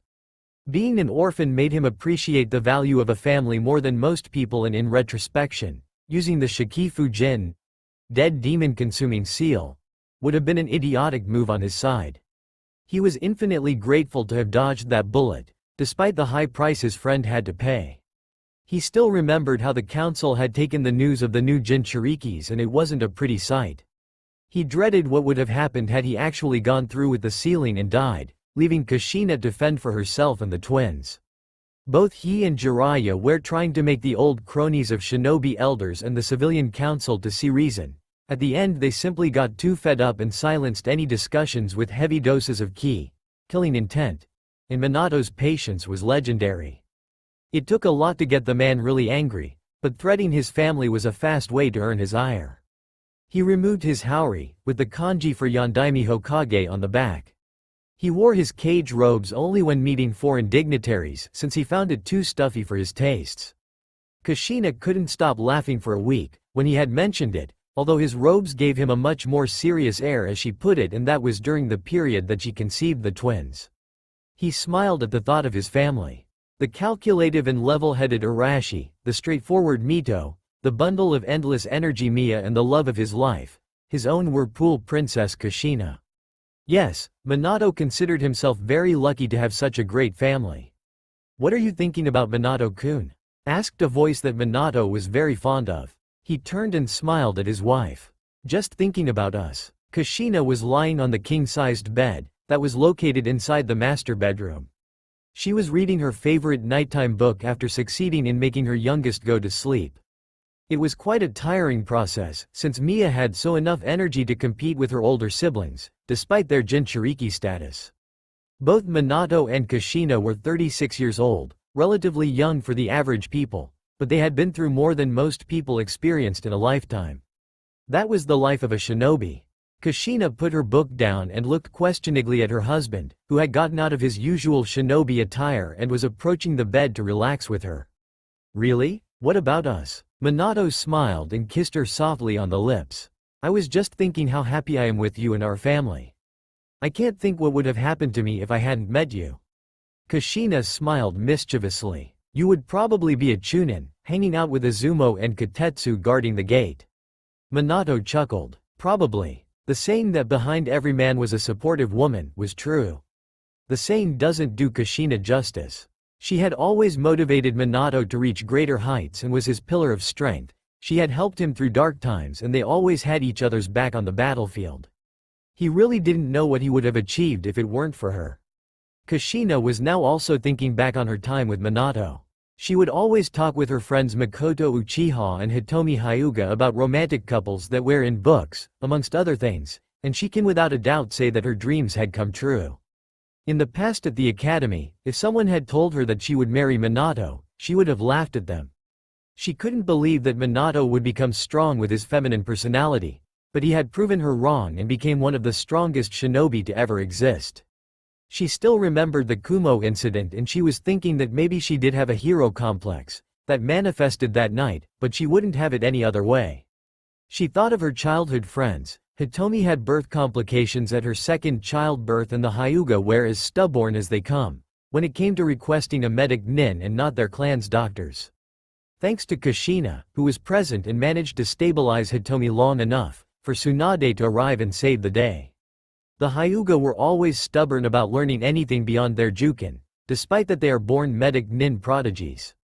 After that adventure, Hitomi was bedridden for 3 whole months and spent the rest of the year in therapy. That was enough incentive for the Hyuga clan head Hiyashi, her husband, to take action and encourage members of his clan to take medic nin training, his firstborn daughter Hinata being the first.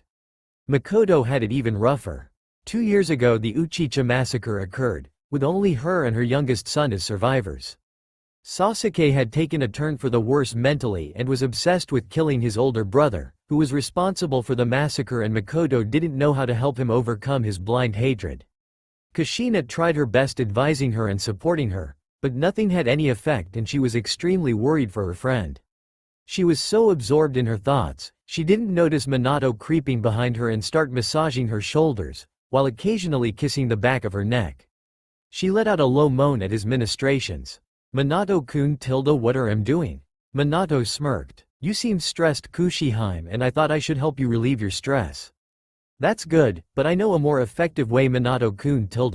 She purred and turned around to look at him with a look of want in her eyes. Minato closed the distance and leaned down to kiss his whirlpool princess. He could feel her breath on his lips and she could feel his on hers. But their moment ended prematurely, when they both heard a crash and a small voice speaking in shushed tones. OWW. It was Mia's voice. Go Hokage-sama, your daughter needs your help, chirped Kushina with a smirk on her face. Minato sighed and begrudgingly lifted himself from his beautiful wife. Be right back, he said while sending her a wink. He moved through the hallway to Mia's room only to see she wasn't there and there were sounds coming from downstairs. He made his way downstairs and heard movement in his study. He made his way there and opened the lights.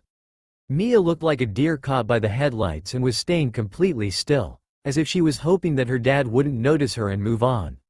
Minato just smiled at his little girl, as he thought a shelf had fallen and his books along with some blank papers were spread all across the floor. He gave his daughter a look and folded his arms across his chest.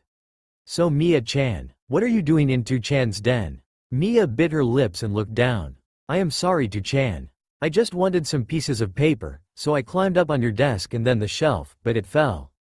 Minato chuckled at the similarities between Mia and Kushina. He lowered himself to her height and ruffled her hair, while she pouted cutely. You are lucky you weren't hurt Mia-chan. That was very dangerous, he said in a slightly patronizing tone. She hugged her father's neck. Sorry Tu-chan, I won't do it again. Minato smiled. That's good Mia-chan, if you want something you only have to ask, he said as he picked some papers up. So, you must have been who was emptying my blank paper stacks, he added teasingly, while Mia looked down again guiltily. What did you need papers for in the middle of the night though? Mia beamed and pointed at her calligraphy set on the desk. I wanted to practice before class tomorrow. Naruto-sensei always gives the best students prizes, she exclaimed, while waving her hands and looking dreamingly in the beyond with some drool escaping her lips. He always makes such good pastries, she added absent-mindedly. Minato though had stopped paying attention when he heard the name and his eyes had widened considerably. Naruto-sensei? He asked surprised. When did he start teaching at the academy? Mia tilted her head cutely and adopted a thoughtful look. He started teaching this year, I think for 5 months, and everybody in the class loves him, she chirped happily. Why are you asking Tu-chan, don't you know him already? She thought that her father knew everyone in the village. The Yondaime smiled and shook his head. I probably just forgot him. Maybe you are getting old Tu-chan. She teased him, but then she adopted a thoughtful look again and started pulling on her father's face lightly. You know To-chan, Naruto-sensei really looks like you. You both have the same hair color and face. Minato was dazed for a second, as he thought of his eldest son. Really? How old do you think he is? He asked his daughter. The 7-year-old tilted her head on the other side, and Minato was sure that if Kushina was listening this, or any woman for that fact, she would get sidetracked, shout, kawaii, and squeeze his adorable daughter to death. Finally Mia seemed to be able to answer. He is almost as old as Hana-sensei, probably a year or two older. To-chan. He is my second favorite teacher after Hana-sensei. Minato made a self-note to check the profile and information on this Naruto character first thing tomorrow, as soon as he finished his paperwork, of course. He sighed. It looked like he was going to abuse his shadow clones again, and he had a meeting with some civilian merchant to complete too. Something about a new product and needing the Hokage's approval due to its sensitive nature. Things like that happened, but they were highly uncommon. Usually the administration for civilian customs would take care of that, but either the merchant was paranoid or it was something that required his expertise. The latter was highly unlikely, but the merchant had managed to get an appointment, and it would be rude to send him away for a month at least, since his agenda was full. He could only hope that whatever it was about, he could deal with it fast and research this personal issue further. He quickly broke from his train of thought, picked some papers and his daughter calligraphy set, and took her to her room. "That is great, Mia-chan," he said with a bright smile. "Don't stay up too late practicing though, you wouldn't want to fall asleep during class." He chided her teasingly. Mia nodded. "Hi To-chan." Minato watched his daughter return to her room with a weird emotion in his heart. He thought it was impossible for his long-missing son to suddenly appear in Konoha, much less to be suddenly teaching in the Shinobi Academy calligraphy, but his instincts told him that whoever this Naruto teacher at the academy was, he had something to do with his firstborn son. It was a peculiar feeling that he simply couldn't shake off. He shook his head and headed to his room. He could think about this when his wife wasn't waiting for him in bed. It was a great day. The birds were chirping a pleasant tune on the trees, the sun was shining brightly in an almost cloudless sky, and there was the occasional light breeze of the wind carried the entrancing smell of the recently bloomed flowers. Spring had set in earlier than usual this year in village, hidden in the leaves, and the signs were everywhere to be seen, if one knew where to look or listened intensely. Flowers were blooming on trees and on the ground. The Nara deers were shedding their winter coats and smaller animals awoke from their hibernation. Naruto was lying in the grass, enjoying the soft wind that occasionally blew and carried the intoxicating sense of nature. He was in his teacher's uniform, as he had dubbed his current attire, and was cloud watching, while waiting for the time to resume his duties for the day. His first teaching hours passed swiftly, and now he was indulging the favorite pastime of all male Naras during the break. He inhaled deeply, keeping his eyes closed, to truly appreciate this wondrous day. "Yes, today is a great day," he murmured to himself. Suddenly he sensed 4 new presences nearby. He furrowed his brow in confusion. For some reason he felt 14 legs from these presences. He focused a bit more and relaxed again, since it was Hana and the 3 Heimaro brothers. He chuckled silently. Damn dogs almost gave the jump. He exhaled the breath that he was unconsciously holding and relaxed again on the soft grass. Suddenly he felt someone tackle him from the side. On second thought it was more than one person, and he had to resist the urge to unseal and draw his blade. After so long of sword inactivity, he was afraid his skills would have become rusty. He usually went through his katas and had hand-to-hand combat with his brother underneath the shop to keep his skills sharp, but they couldn't risk weapons despite the numerous seals he had written in the walls, because of the extensive damage he could do. He opened his eyes and started petting the Heimaro brothers. For some reason they really liked him and had taken to barreling on him when they saw him. He chuckled as he scratched one under the jaw. "Hello to you too. How are you doing, boys?" he asked them, to which they all started barking happily. Hana giggled lightly at seeing how much the Heimaro brothers enjoyed Naruto's company. "Hello Naruto-san. What are doing here alone?" she asked. "Hello Hana-san. I am simply enjoying this great day. The weather and nature are much livelier than I have ever seen," he answered with a smile. "Indeed, today is a better day than most," chirped the Inuzuka heiress. She greatly enjoyed the presence of the young calligraphy teacher, perhaps more than colleagues. She usually interrupted her train of thought right there, repeating the mantra, "I am not a fangirl," in her head, but her thoughts always made full circle and returned. One day she found herself unconsciously to count his good graces, good with children and the Heimaru brothers like him, not a shinobi, but Anko is right, his looks make up for it and many others. Finally she came to the conclusion that she liked the blonde teacher, but she was afraid he wouldn't feel the same way and was unsure what to do. Unknown to her, Naruto had the same thoughts. He enjoyed the company of the Inuzuka heiress, and when he was near her, he felt at peace. He was sure that his brother would encourage him if he wanted to engage in a relationship with Hana, but he wasn't sure of the repercussions for such a decision.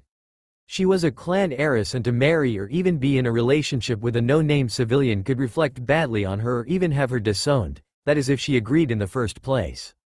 He didn't believe that the Inuzuka were like the Hyuga, but one cannot be sure, and then of course his title. How would she react if she knew that he was the Hitakari Batosei? Naruto was defiantly not looking forward to that revelation. As he was trying to get his head out of the gutter and have a civilized discussion with Hana, he felt suddenly the irony and hypocrisy of his own thoughts. When his brother was the same with Maid Terumi, the current Godem Mizukage, Naruto advised him to go for it and forget about all else, like all the other suitors and her status as general of the rebel forces. He got shot down of course, but got up again after a bit help and a lot swearing to Zabuza. So Naruto made his mind and decided to at least try and follow his own advice. "So Hana-san, how was your class today?" He decided to bring her at ease, before dropping the proverbial bomb. Hana raised an eyebrow at the schwas of question, but answered nonetheless. "Was pretty good, except Konohamaru-san decided he wanted to skip class again." While she took one of her own nin dogs and started petting him too. Now it was Naruto's turn to raise an eyebrow. "Really? Konohamaru was present for my class." Hana started pouting, which was really cute in Naruto's opinion. "That's not fair, Naruto-san, how do you do it?" she asked while using the dreaded puppy eyes no jutsu. Naruto felt his defenses crumbling at an astonishing rate. He should suggest it as an interrogation method to his brother. Then he suddenly remembered that his brother had actually already thought about it. Damn, he is really extremely creative. He thought absently. "I don't know how, Hana-san. Perhaps calligraphy is less boring than history?" he asked teasingly. "Not funny, Naruto-san. Besides, history has been reduced in the curriculum greatly," she added. The Yondaime made many changes, and quite a few had to do with the academy schedule in order to produce better shinobi and give the kids a fighting chance at the outside world. Naruto laughed nonetheless. "But it is. You have outdoor training after the break, don't you?" he asked, to which Hana nodded. "Then wait for him, he will probably show up then and you can lecture him then, Hana-san." Hana brought her hand up to cover her mouth as she giggled. "You are right, Konohamaru-san never misses outdoor practices. That I am, Hana-san, that I am," he said, making his best smug expression. Hana couldn't control her giggles anymore and broke down laughing, where Naruto also joined her shortly after. "Nice one, Naruto-san." He gave Jier a kind smile. "Thank you, Hana-san." Naruto decided that now was probably the best time to ask her and went for it. "Hana-san, would you like to go out with me for dinner?"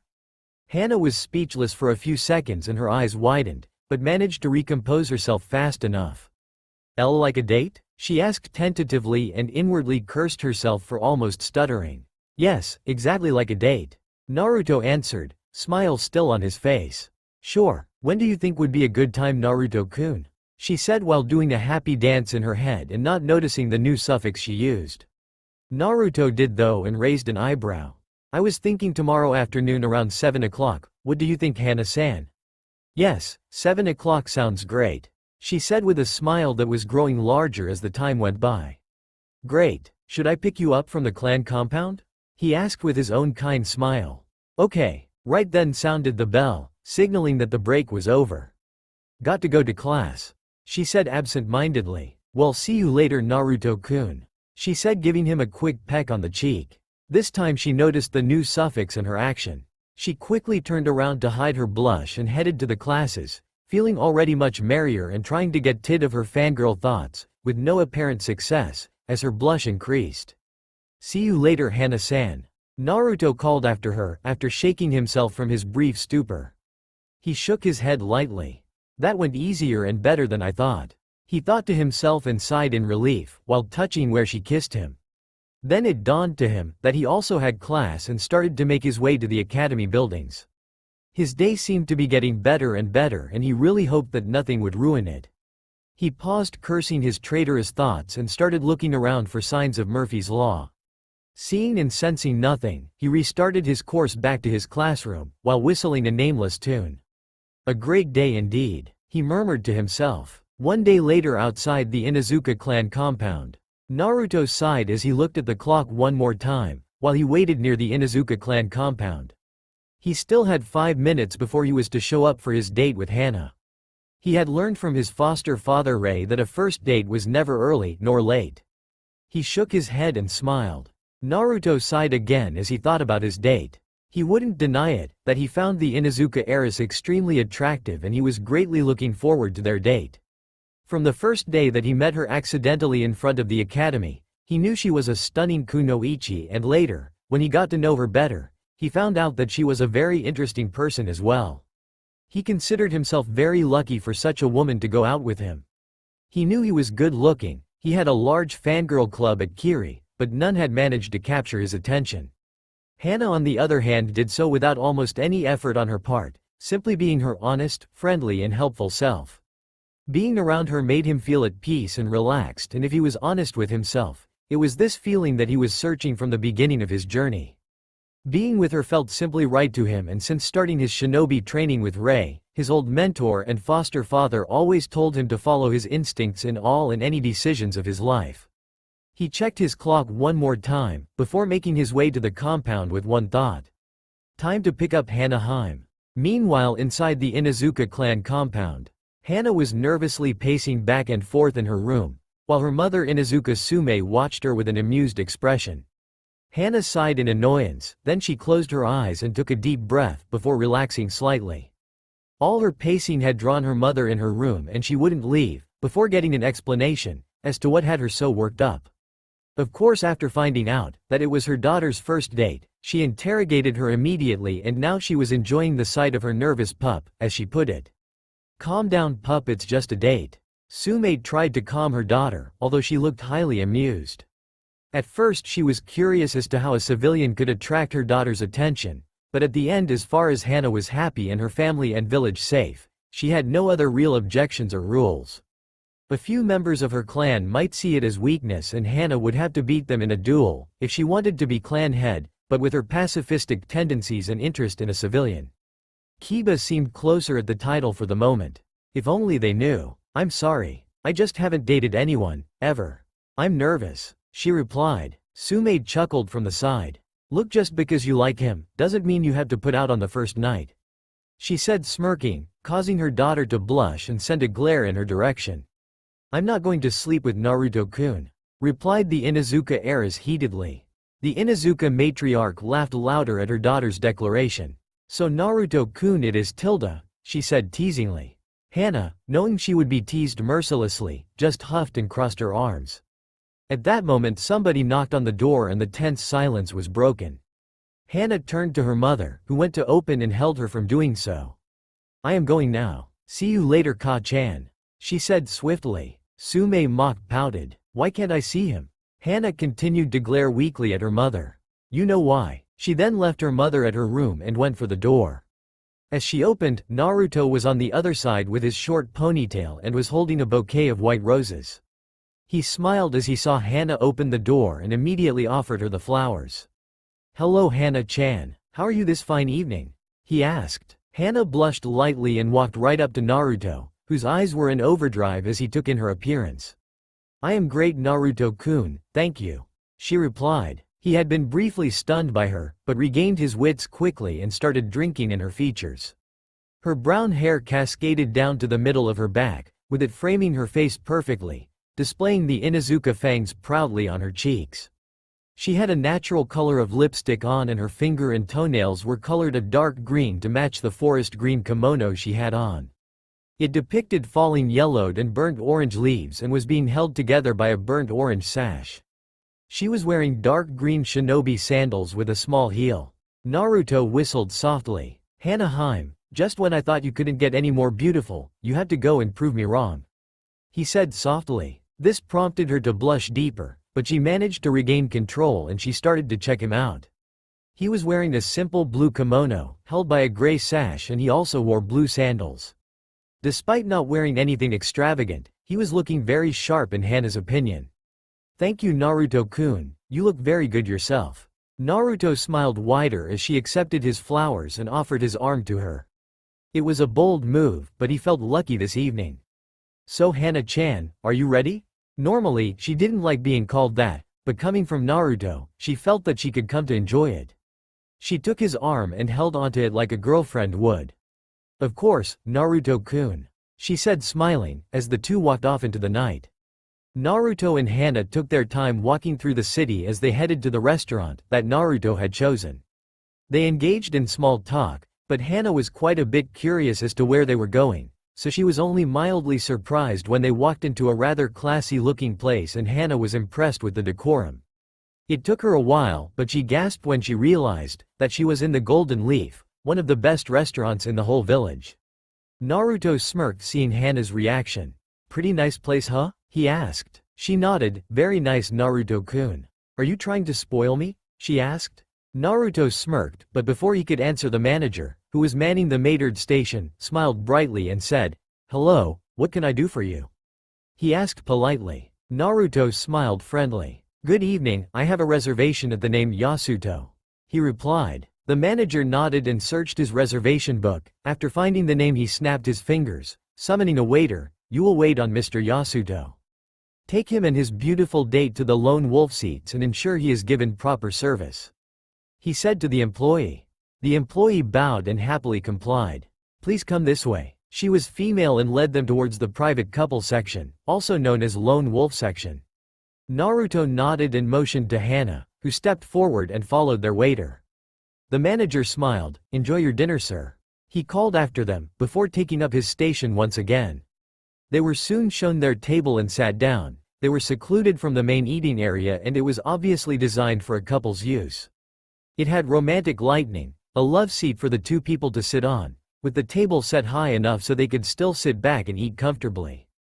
In the center of the table, there was a small aromatic candle that glowed slightly, setting the mood. After they ordered their drinks, Hana turned to Naruto, smiling to him.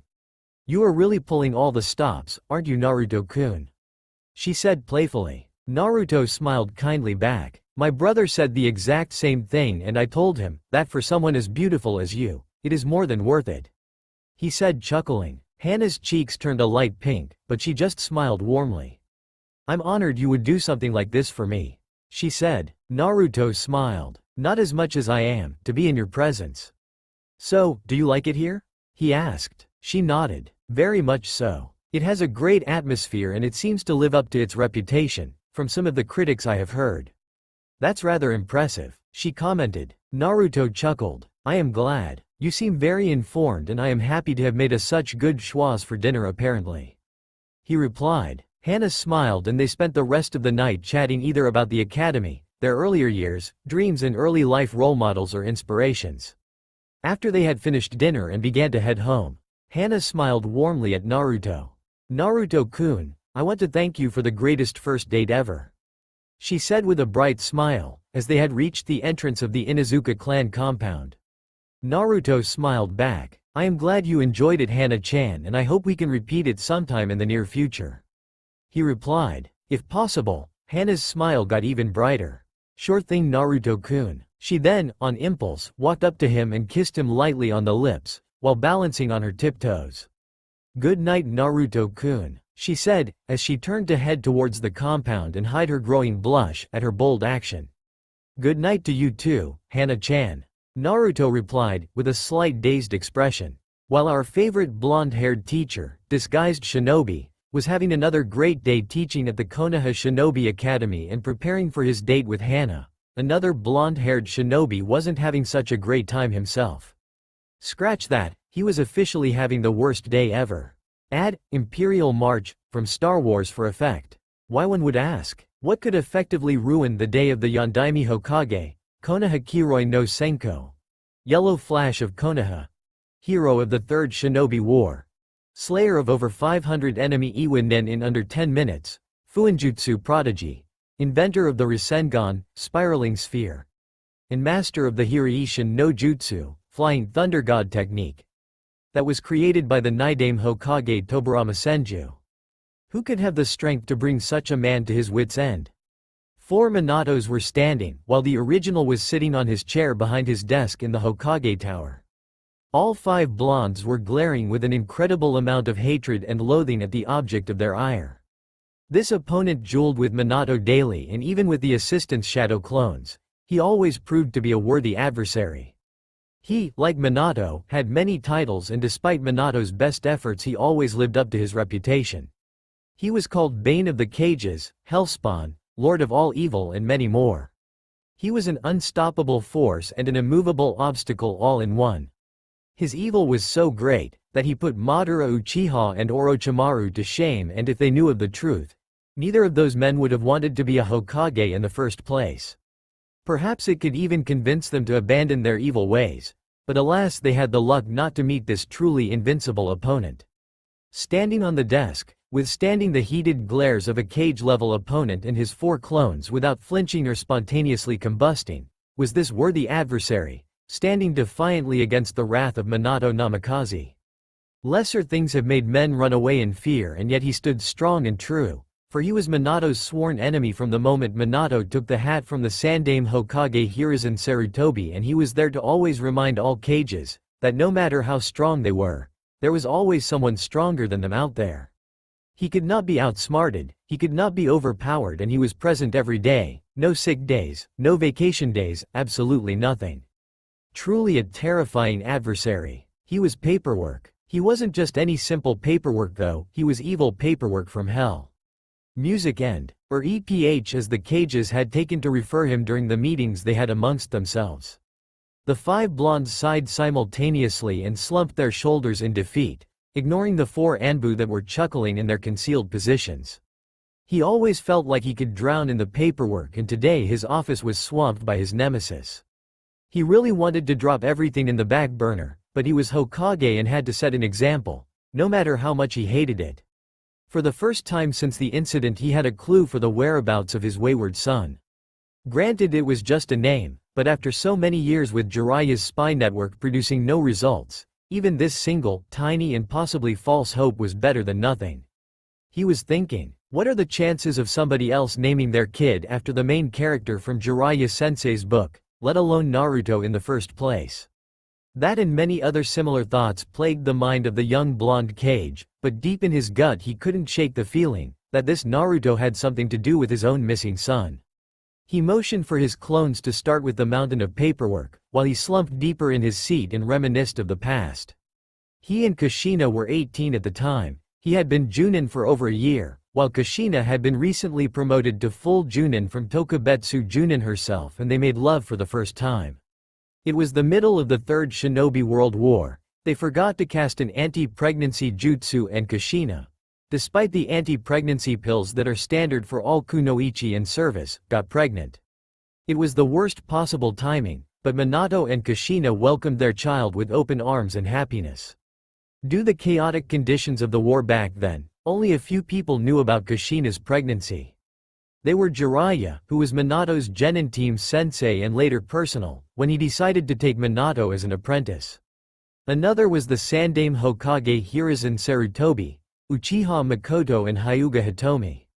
It was near the climax of the war when Kushina gave birth and Minato was out of the village fighting against the forces of Iwagakure, and to their eternal sadness, Konoha came under attack that day. It was Kumogakure and Kirigakure. The two combined forces almost brought Konoha to its knees, but the Sandaime Hokage and many other shinobi saved the village from destruction. But in the midst of the chaos, a kunoichi from Kirigakure attacked Kushina in the hospital and stole her newborn son from her. Kushina had just finished giving birth to their firstborn Naruto, and she had no strength to protect herself or her son. The infiltrator almost killed her. She was powerless to save her son and had to watch as the woman took him from her. That time had marked by far the darkest moment of Kushina and Minato's life. They had both lost their son, and Minato knew who the woman was. During his training trips in Mizu no Kuni, Minato had met a woman named Izumi Kubiki, and she had the biggest crush on Minato, possibly on obsessive levels. The Yondaime already had Kushina at the time and rejected her, but she was pathologically obsessed with Minato and attempted to kill him. Minato overpowered her easily, forced her back and left the country. But based on how Kushina described the face of the kunoichi who attacked her, Minato was absolutely sure that it was Izumi Kubiki. Minato and his sensei Jiraiya had been searching for Izumi Kubiki for many years, but it was like she vanished and not even Jiraiya's extensive connections had a clue about her whereabouts. It took Minato Kushina almost 10 years before they were ready to have another child. Minato closed his eyes, put his hands on his forehead and muttered silently to himself. He is still alive. I know it. The name Naruto was based on a character in the first book Jiraiya had ever written. It was about a man who brought peace to the world, and Minato named his son after the main character, in hopes of his son becoming someone like the man in the book. Minato could still remember the happiness of having a son with Kushina and the extreme guilt after Naruto was kidnapped. He promised himself that he would search forever if he had to find his lost son and kill Izumi Kubiki. Despite all his reassurances, Kushina felt responsible for Naruto, and Minato knew that it eating her slowly from the inside. When the twins had been born and following the near destruction of Konoha from the Kyuubi, she hadn't allowed them to sleep in separate rooms. She slept with both twins in her embrace in the same bed, and Minato could see that she was scared. Scared that she would lose her family again. The only way she could attain some form of closure would be when she embraced her firstborn son once more and their family became complete again. It was also for that reason that he hasn't told her anything yet. Kushina is definitely one of the strongest women he had ever met, not only physically, but also mentally, and Minato loved her with all his heart. For those reasons he chose to not inform her about the new academy teacher. He feared that if he gave her hope and it proved false, she might break down, and he cared too much for her to allow it. Therefore he had decided that only when he had confirmed Naruto's identity would she know. He wanted her to be elated when he finally found his wayward son and not to be depressed for every dead end they reached during their search. Naruto-chan, he thought. He was cut from his musings by a knock at the door. He looked up from his paperwork and saw his secretary's face peeking through the door. "Ah, sorry to interrupt you, Hokage-sama, but your appointment for noon has arrived. Should I send him in?" she asked politely, while watching how the Yondaime's face light up in the prospect of postponing the inevitable, evil paperwork from hell, as he called it. "Yes, you may send him in. Please," said Minato, the last part in his thoughts with a wide smile, while he dispelled his clones. It wouldn't do for someone other than his Anbu to know the secret against paperwork, even if at times it proved ineffective and a futile effort to begin with. His secretary smiled back and nodded. She went to call for his appointment, while Minato prepared mentally for another civilian idiot that managed to steal some of his minimal free time. He saw him entering wearing a common merchant's jacket, long pants and civilian shoes. Minato was caught off guard from the kind smile on the man's face and that he lacked the air of arrogance that came from almost every civilian merchant he had met so far. Pertu, on the other hand, felt his entire worldview shattering at the sight of the Yondaime Hokage, and only due to his willpower and shinobi training did he manage not to show it outwardly. "Kami-sama, the only difference are the eyes and the length of their hair," he thought, while mentally comparing Naruto to the Yondaime, and he felt the urge to hold his jaw from dropping. He succeeded in containing his shock and approached the Hokage's desk, while standing at a respectable distance. He idly noted the amount of paperwork that was stacked on the desk and mentally thanked that he wasn't in the Yondaime's shoes. "Hokage-sama, it is an honor to meet you in person. My name is Pertu Yasuto, at your service," Pertu said, while giving a small bow, as a sign of respect after addressing the powerful Kage. Minato gave a small nod of acknowledgement and smiled. It wasn't often he met a merchant that wasn't self-absorbed or too high in his own misguided sense of self-importance. On the other hand, the sooner he concluded this meeting, the sooner he could finish his paperwork and try to find out more about the new academy teacher. "Nice to meet you too, Yasuto-san, but as you can see I am a busy man, so if you would be so kind to tell me the purpose of your appointment?" he said while gesturing at his tall stack of paperwork. "Yes, of course. I will try to keep it as brief as possible. I understand that your time is more precious than most people, Hokage-sama," Pertu said in a placating tone. Minato was once again pleasantly surprised, but kept it from showing, and only someone like Morino Ibiki or Inoichi Yamanaka would be able to tell he was surprised. Unfortunately for him, the merchant was one such person and could see the signs of his surprise, not that Minato knew. The Yondaime coughed lightly to clear his throat before speaking again and smiling a little wider. "So, what is it that requires my personal attention and couldn't pass from the Administration for Civilian Customs?" he said, smirking slightly. "I believe it will be best if I showed you Hokage-sama, and once you see it, you will agree that the nature of my product is too sensitive to pass from the Administration for Civilian Customs, not to mention it is mostly for shinobi, or actually kunoichi use." Pertu replied, while reaching in his jacket. The Anbu tensed slightly when he reached for an unknown object in his jacket, and the tension didn't leave when they noticed that it was a seal tag. The Hokage was a seal master of the highest caliber, and even the smaller explosive tags he made were far more dangerous than the standard ones that were sold at weapons shops. The tension left immediately when they noticed the Hokage's expression change from curiosity to shock and finally impressed with a small bit of envy, visible only by Pertu and Anbu Cat, who was the most perceptive from her team. Suddenly Minato snapped his head up, a look of absolute seriousness on his face.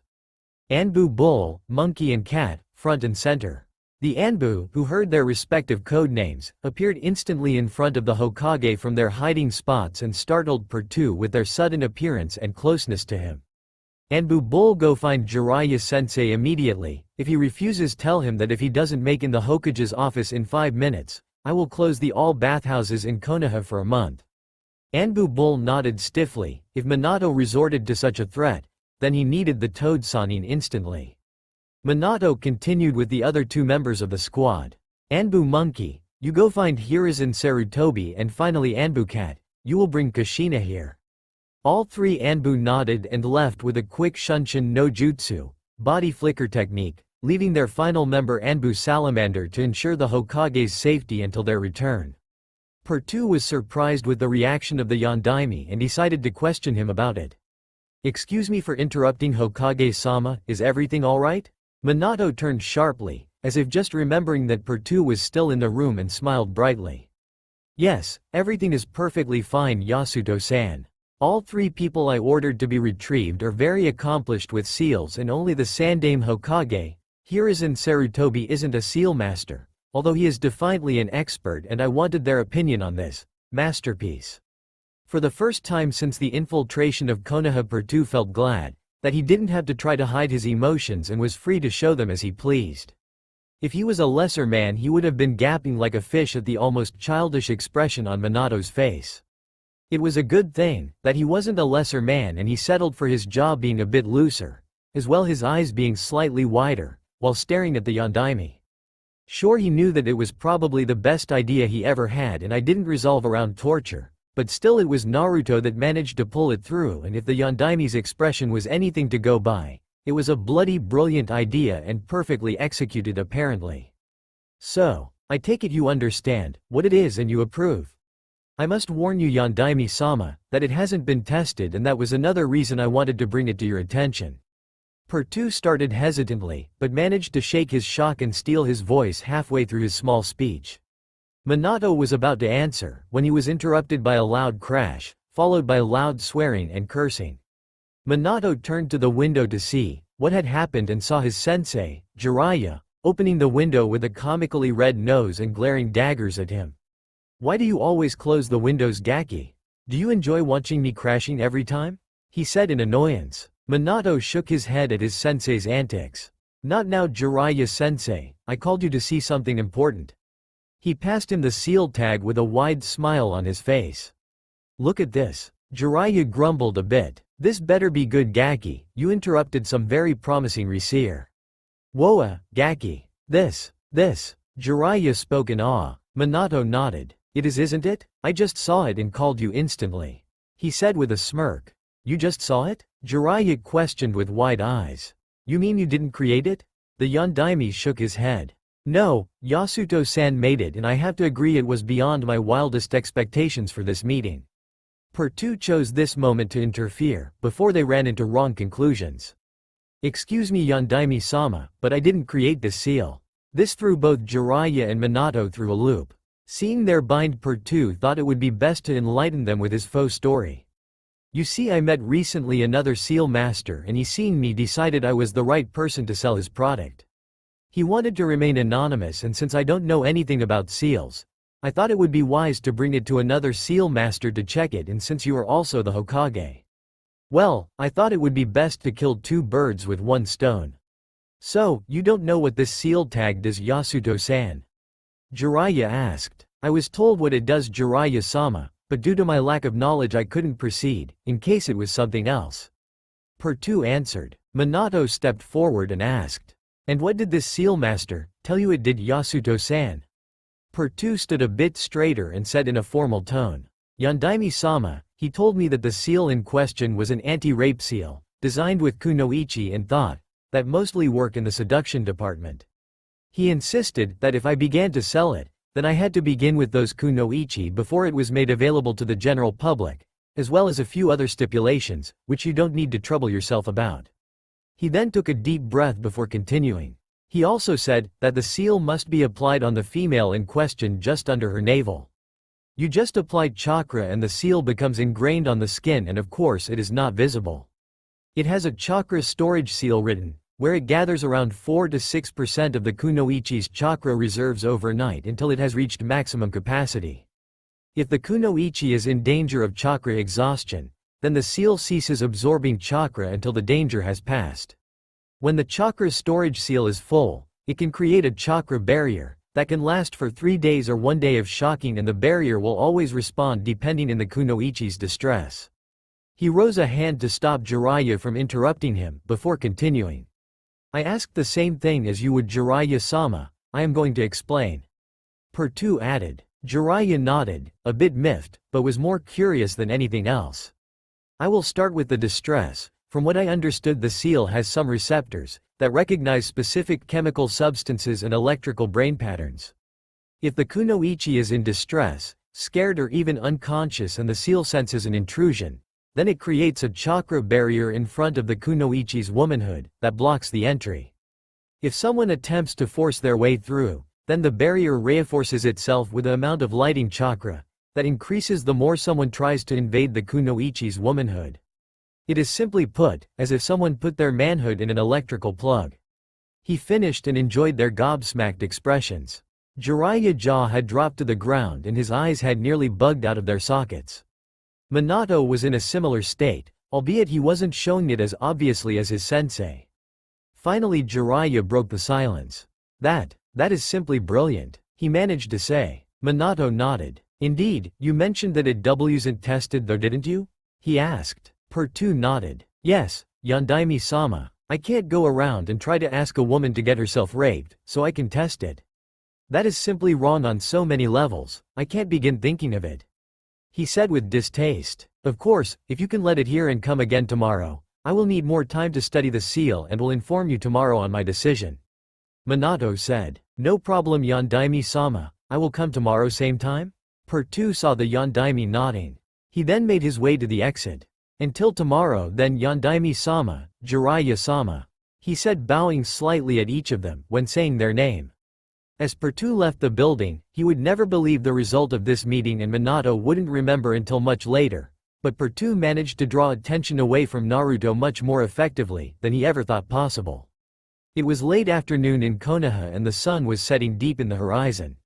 The sky was illuminated a burnt orange, that was getting deeper the later it got during the afternoon. Pertu was currently in the process of closing his store, while whistling a nameless tune. Life in Konoha was great. War seemed further away than ever and the business was flourishing after the introduction of seals. Naruto had made more than just the anti-rape seals for the store, from simple explosive tags, to paralyzing and chakra suppression seals. Truly, Naruto's seals were works of art, and more than once Pertu had been called in by the Hokage to explain how he came to their possession and of course requests to meet their creator. Even so, no such meeting ever occurred, as Pertu insisted that his supplier was extremely secretive, refused any sort of meeting and hadn't even disclosed his real identity to him either. After a while the Yondaime gave up on asking and went the shinobi way. Setting Jiraiya to regularly check up on the store in order to be sure that the seals did what they were supposed to do and there hadn't been any problems so far. Pertu sighed as he packed the last of his supplies inside and took a long view of the sunset before closing the windows and locking the store. He could only imagine what an amazing view it would be from the top of the Hokage monument, where Naruto took Hana for a picnic. They had become a couple shortly after their second date and Pertu could defiantly say that he had never seen his brother happier before. Konoha was truly an extremely peaceful shinobi village. Despite all his experiences during the war and the constant Cold War going between the 5 major shinobi villages, Konoha excluded an aura of security and Naruto had managed to find himself a place to settle down, possibly have a family, and if he was lucky, he wouldn't ever have to reveal his true past or retake his old sword. Pertu didn't share his optimism, neither hoped in luck. Naruto had set a life for himself in Konoha and was enjoying it greatly. He loved being a teacher, and despite the fact that Hana had been back to active service for almost a year now, they managed to meet quite often and nurtured their relationship. The only thing Pertu had managed during his stay was to learn how to whistle. He never knew how to and he had plenty of time in his hands, so he decided to learn that new skill. He still tried to keep his shinobi skills as sharp as possible and was saddened that Naruto had stopped training as hard as they did during their first year in Konoha, since the feeling of security that Konoha provided made Naruto a bit complacent and Pertu a doomsayer. At least Naruto was still an amazing seal master, while Pertu, to his eternal frustration, was still only an adept and had great difficulty with higher-level seals. As Pertu climbed the stairs and entered his and Naruto's apartment, he allowed himself to frown deeply and made his way to the kitchen. He desperately a cup of chamomile to calm his nerves after his 3rd time sneaking around the village during the years. The first time he snuck around the village was about a week after the second meeting with the Yondaime about the anti-rape seal. Naruto had told him that he was being followed and Pertu decided to shadow his unwanted company, while closing the store for a day, claiming to be sick. He used the hiding with camouflage technique, Maizigakure no Jutsu, to tail the Anbu that were shadowing his brother and interrupted their objective when he found out about it. This is a ninja escape technique that allows the user to control how light is reflected around their body with chakra inflections. The technique also erases the user's scent and shadow, and is usable on any terrain, making it ideal not only for covert maneuvers but also offensive strikes. Perceiving the user's position is possible only for ninja who are astute enough to observe minute variations within their surrounding environment, such as distortions of air currents in the immediate vicinity or distinguishing sounds. The usefulness of this ability can be entirely negated by those with special vision or sensory skills, except for particularly adept users, like Pertu, who can completely erase even their chakra signature with it. The Nidaime Tsuchikage Emu's mastery of this technique helped earn him the moniker, Mujin, non-person, having neither a physical form, nor detectable chakra, while the technique was active. Thus, he could not be detected through traditional means. While Pertu defiantly wasn't at that level of mastery, one needed an activated Byakugan and to be focusing on his position in order to perceive him. The second time he snuck around the village using the same technique was a couple of months ago.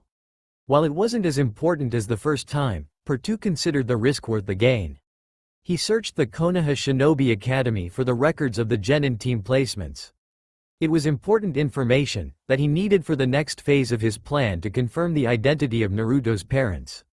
A plan that he kept even Naruto in the dark and required a lot of time, money and no small amount of skill in remaining inconspicuous. The night he snuck in the academy, there had been an incident involving a teacher that turned out to be a spy and attempted to steal the scroll of seals from the Hokage Tower, but was intercepted by another teacher that delayed the traitor long enough for the Anbu to arrive and apprehend him. If memory served Pertu correctly, the traitor was named Mizuki and the teacher that found him was a fellow named Iruka. Naruto had spoken often enough about Iruka and said mostly good things about the Chunin, though the fact that neither this Iruka nor Naruto had an inkling that Mizuki was a turncoat concerned Pertu greatly and proved that his brother had become lax. Luck was with him that night though, since all shinobi were searching the outskirts of the village and no one was near the Shinobi Academy at the time. Pertu had free reign in the empty building. The team selection methods had changed under the Yondaime to provide maximum team efficiency, instead of the standard and archaic dead last, top kunoichi and rookie of the year pairings. The list itself was a great boon and gave him an insight at the clan heirs and probably most notable shinobi of this generation.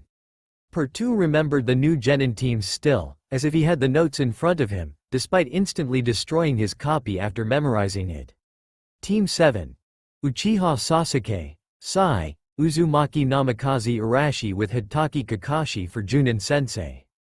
Team 8. Aburame Shino, Inazuka Kiba, Haruno Sakura with Yuhi Kurenai for Junin Sensei. Team 10. Nara Shikamaru, Akamichi Choji, Yamanaka Ino with Sarutobi Asuma for Junin Sensei. Team 11. Yakumo Kurama, Hyuga Hinata, Uzumaki Namikaze Mito with Uzumaki Namikaze Kushina for Junin Sensei. Pertu's targets were at Teams 7 and 11, the Namikaze twins. He needed either one of them, or even better one of their parents, in order to confirm his dreadful suspicions and uncover Naruto's parentage.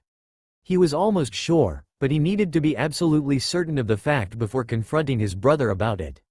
Finally, after his third nightly expedition in the village, Pertu had all the facts and proof he could ever need. Now all he had to do was wait for Naruto to return to the apartment and then he would break the news to him. Pertu took a deep sip from his herbal beverage and looked intently out of the window. The wind of change was blowing and Pertu wasn't sure that he would like what came with it. Meanwhile, on top of the Hokage monument, Naruto was lying on the grass and watching another glorious sunset with the woman that he loved sitting on his lap. He thought back when he chose to leave Mizu no Kuni and swore never to kill as long as he wielded his new blade. Back then he never would have guessed that things to turn so great for him.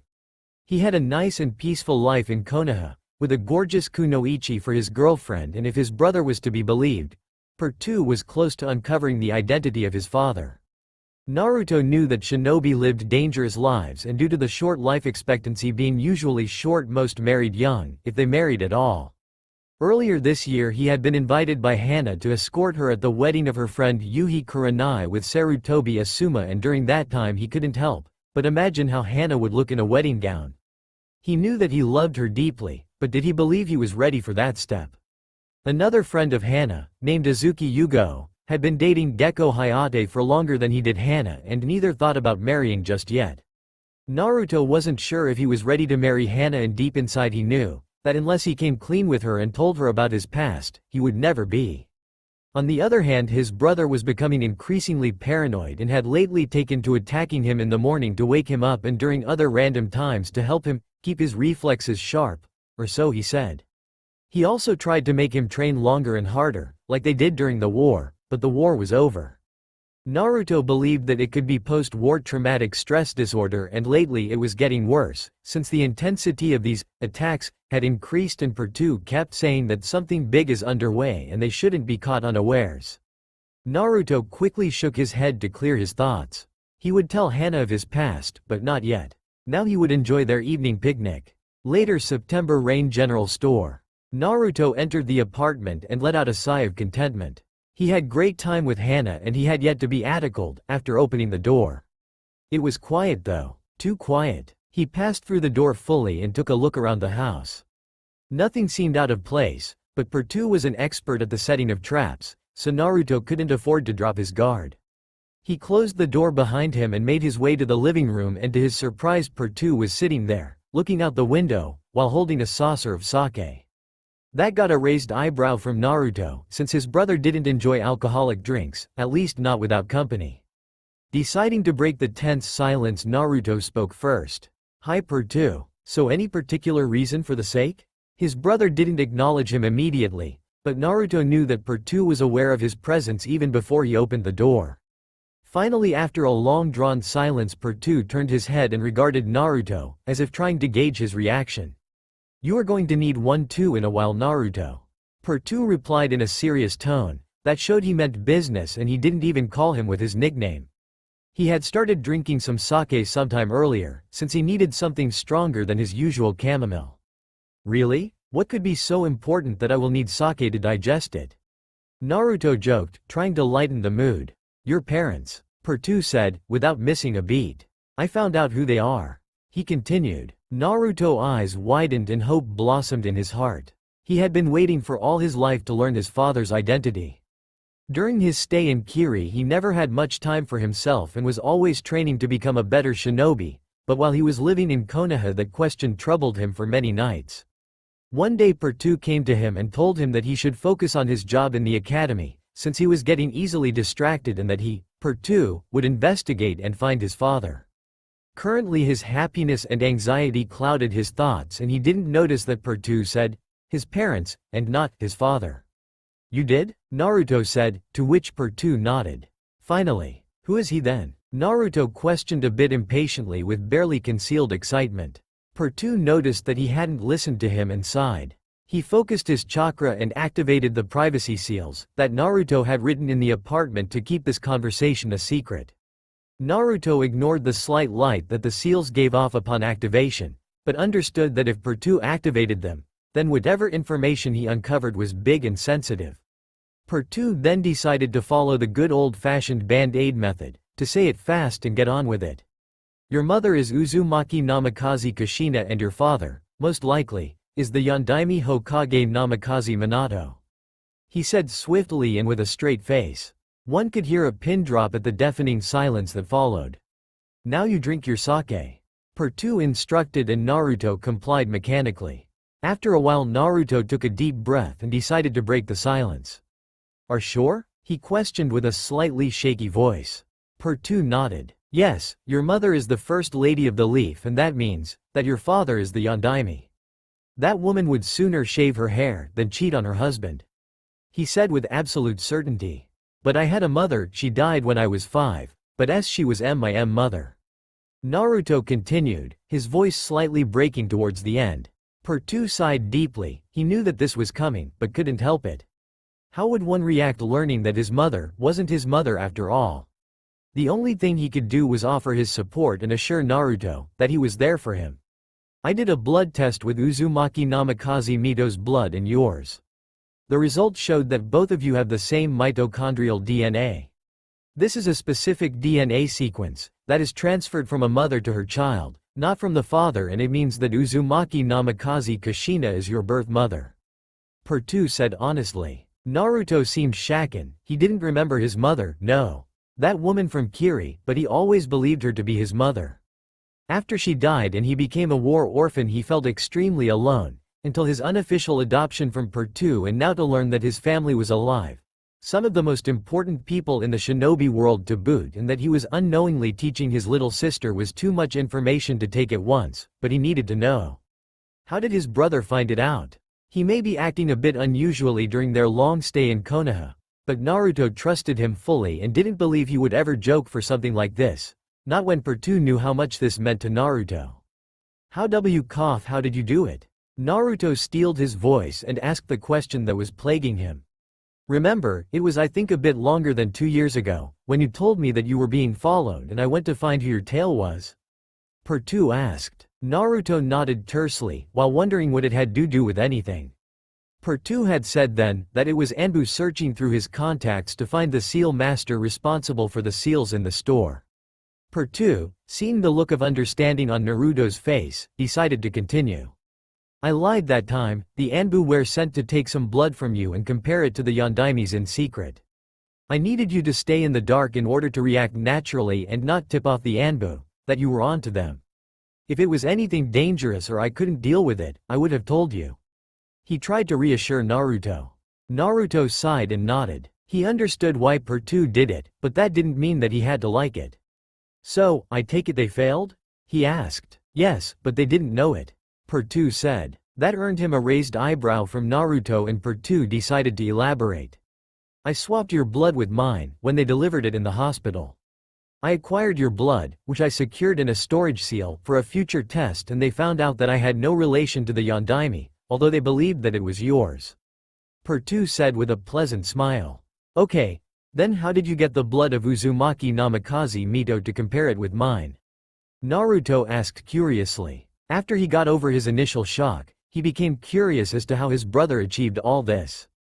Pertu gave him a devious smile. That's why I needed the Genin team placements.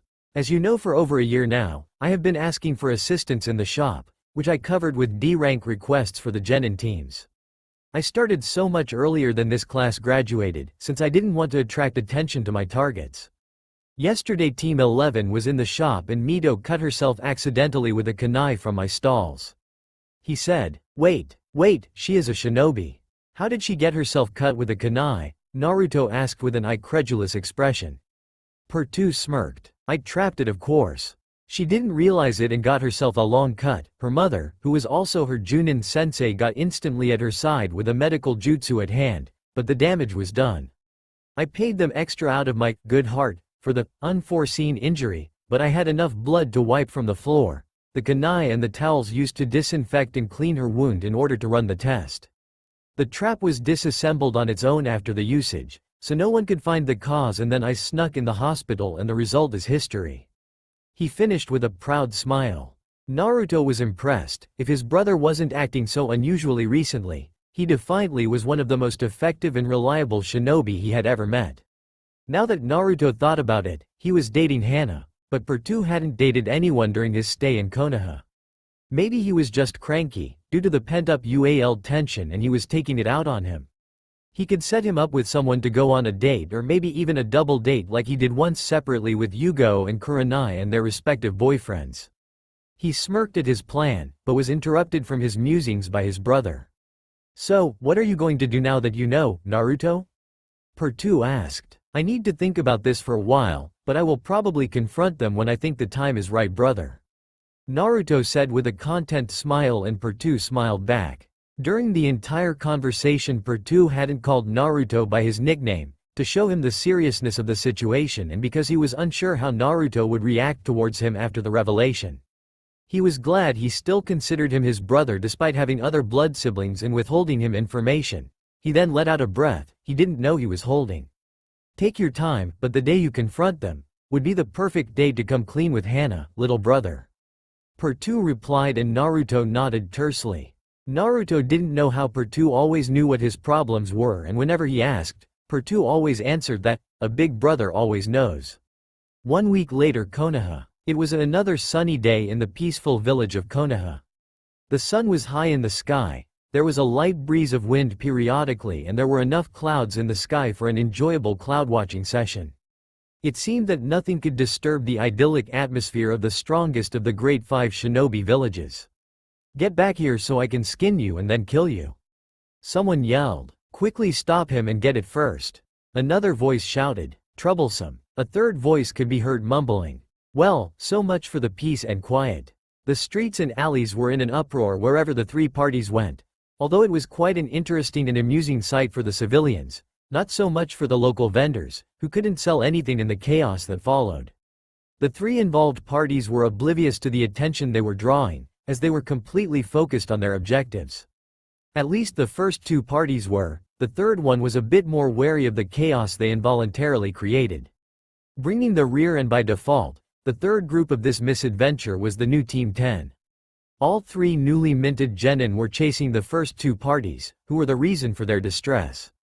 Team 10's Junin sensei Sarutobi Asuma had never anticipated that today's mission would evolve in a wild goose chase around the village. Asuma wanted to make his team more active than they already were.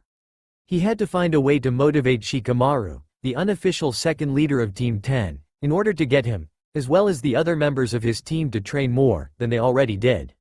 He wanted to nominate them all for the next Chunin exams, but they didn't have the correct mindset yet. On the other hand, today's mission would provide them with excellent conditioning and improve their endurance. The mission Asuma chose was both simple in its instructions and extremely hard in its execution. They had to capture Tora, the demon cat, according to all genin teams that had to complete this particular mission. After searching the village, they located their target in a general shop, where Team 8 was assisting the owner, who was nowhere in sight. That was when a large crash was heard and an infuriated owner chased after their target while shouting death threats to the cat. The well-laid plans of Shikamaru dissolved into smoke by the unpredictable appearance of the store owner. Again though, on the other hand, this would teach Shikamaru to expect the unexpected and hopefully encourage his team to increase their physical conditioning. The second party of this chase was the infuriated owner of the store, none other than Per2 Yasuto. Per2 was working in the store and taking care of the storage, while Team 8 was sorting the goods and serving the customers.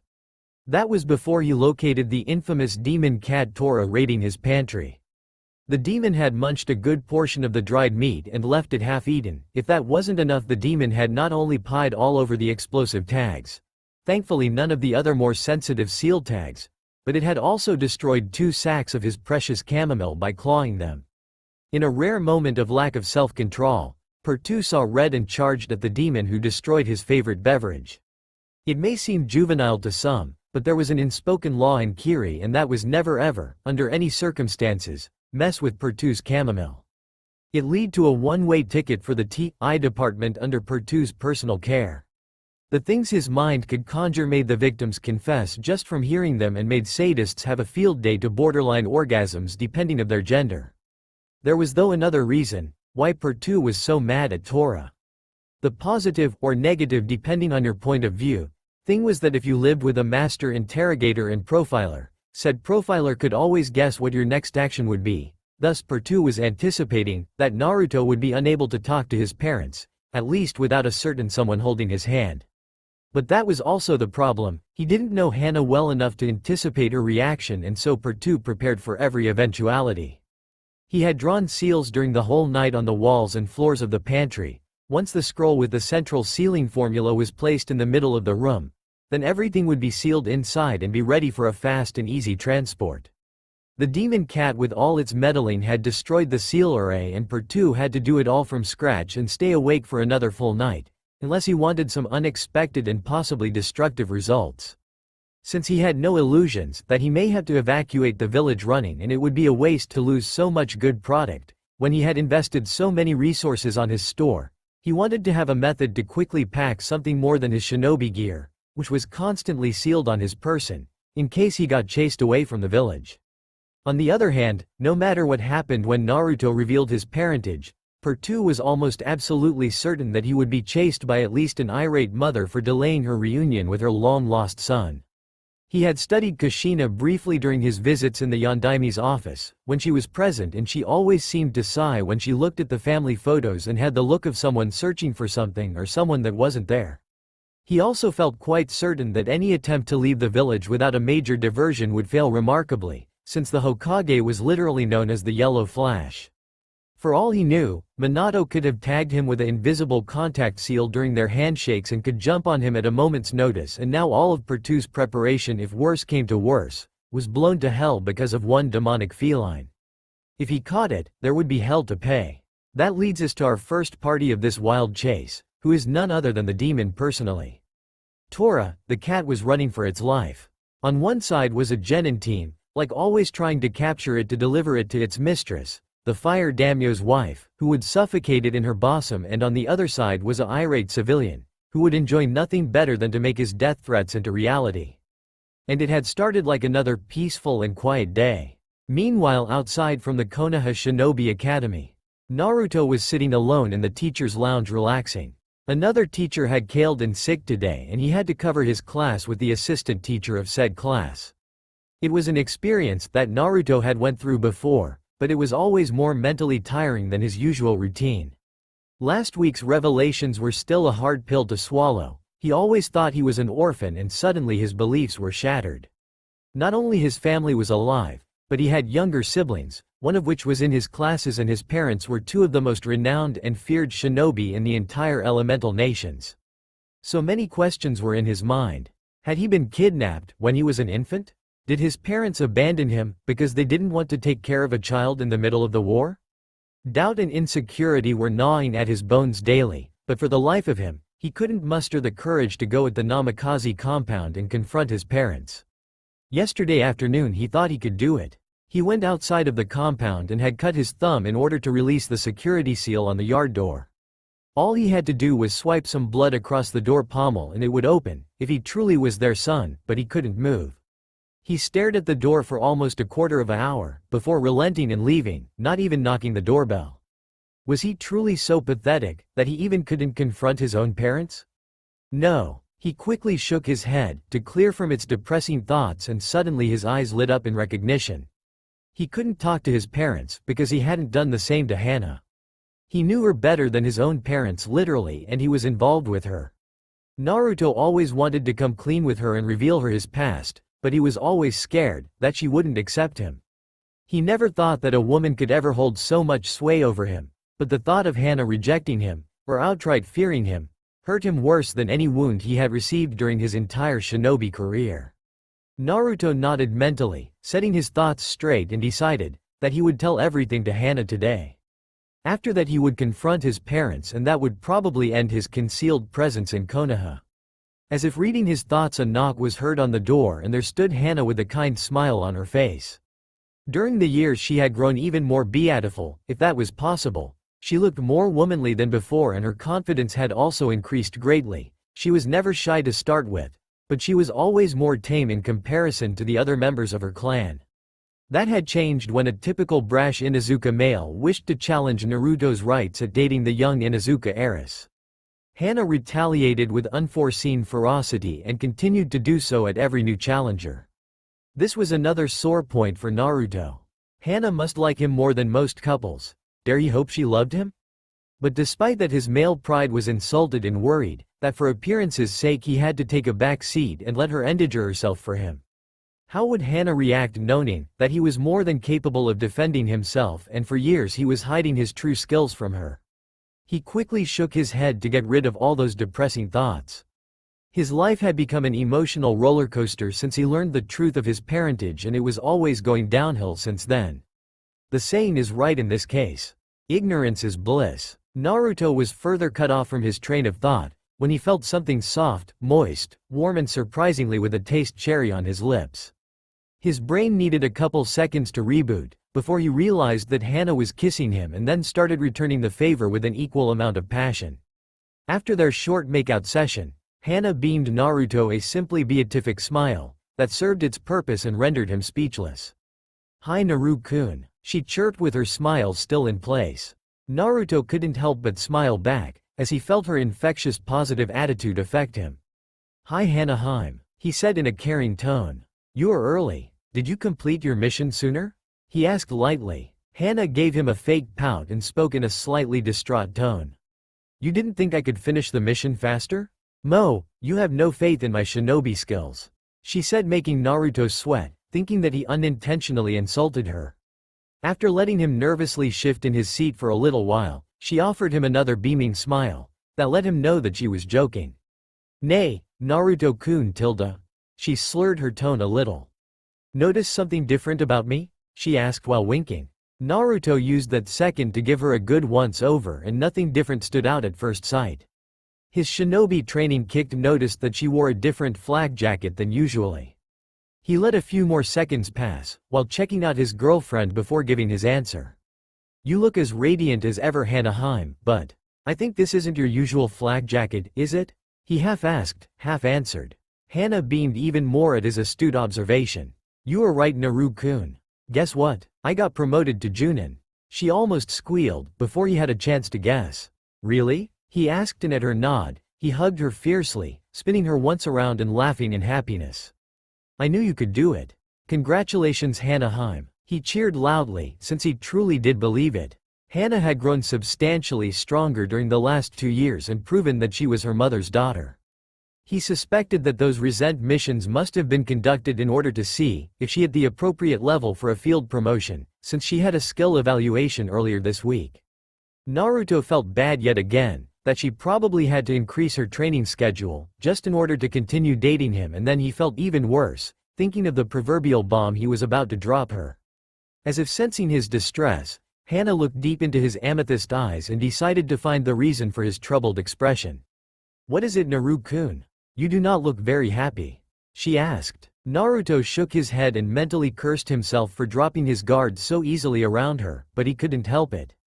He cared for Hana extremely and was very worried of the backlash his revelation was going to have on their relationship.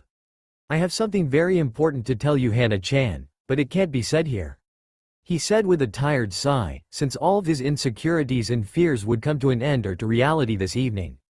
"Why don't I take you out on a date to celebrate, and I will tell you later at my place?" he suggested merrily. Hana noted the change in his used suffix, and that showed that he was worried about whatever he was about to say her later. But he did promise to tell her later, so she would let it go and listen to him when he was ready. "Sure Naruto-kun, let's get going," she said happily, as they left together to enjoy their celebratory and hopefully not last date.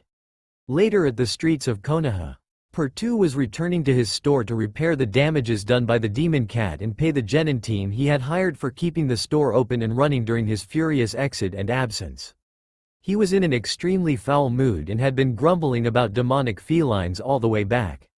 He. Suddenly his attention was drawn to the present as he heard the distinct sound of someone giggling, but that wasn't just any normal giggle. No, it was a perverted giggle. Pertu followed the sound of giggling, that was soon joined by what seemed like furious scribbling, for a little while since he was near the hot springs. Normally he would leave the poor pervert alone, or perhaps join him if he was in an extremely good mood and the subject of his peeping was worth the risk. But today he was in a lousy mood and the thought of extracting retribution from the pervert was cathartic. As he made his way around the side of the hot springs, near what he assumed was the female side of the onsen, he spotted a long mane of white hair and current unlucky pervert. He knew of course immediately who it was Jiraiya of the Densetsu no Sannin, legendary 3 ninja, and self-proclaimed super pervert, but Pertu was dead set on losing some stress and nothing could change his course of action. He took a deep breath and shouted his lungs out. Pervert peeping on the onsen. The results were immediate as well as hilarious. Jiraiya panicked involuntarily, dropping his notes and spinning around to find out who gave up his position. He spotted Pertu and was about to berate him, when he suddenly felt an incredible killing intent focused on his back, and as he saw Pertu's smug grin evolving into a full-blown shit-eating grin. As Pertu pointed for the pervert to look behind him, which he did almost mechanically. When he did, his face became as pale as his hair, once he saw who else was in the onsen. He had been spying on the Junin Anko Mitarashi, but what he didn't notice was that she was talking with Tsunade's apprentice Shizune, who was hidden behind a rock, out of his field of vision. Once the news reached Tsunade, he was as good as dead. He only had time to mentally curse Pertu before they were upon him, and Pertu's maniacal laughter was the only thing, other than a pervert's screams of agony, that could be heard. After the beating of Jiraiya, which Pertu watched with unhidden glee, taking power from the suffering of his fellow male, Anko and Shizune nodded to him in acknowledgement and thanks. Pertu nodded and waved back as he left the area with an enormous smile. His day and mood already improving, Pertu made his way back to the store, this time whistling a merry tone. After he paid Team 8 their share and some extra for their patience, he went upstairs to his and Naruto's apartment. He opened the door and was greeted to the sight of both Naruto and Hana kissing slowly, lovingly, with tears shimmering at the edge of their eyes. None of them noticed him entering and he decided to let them have their moment. Pertu closed the door and left silently, having already guessed that Naruto broke the news to Hana and that was the end result. Pertu went to the pantry to get some chamomile in order to relax and think clearly of his next and possibly last undercover moves in Konoha. When we made it there, he saw his ransacked pantry from before and only one word came to his mind, that summed up his situation. Troublesome, he muttered to himself. That's all for now. If you want to see next part, then please like this video and subscribe my channel. Thank you.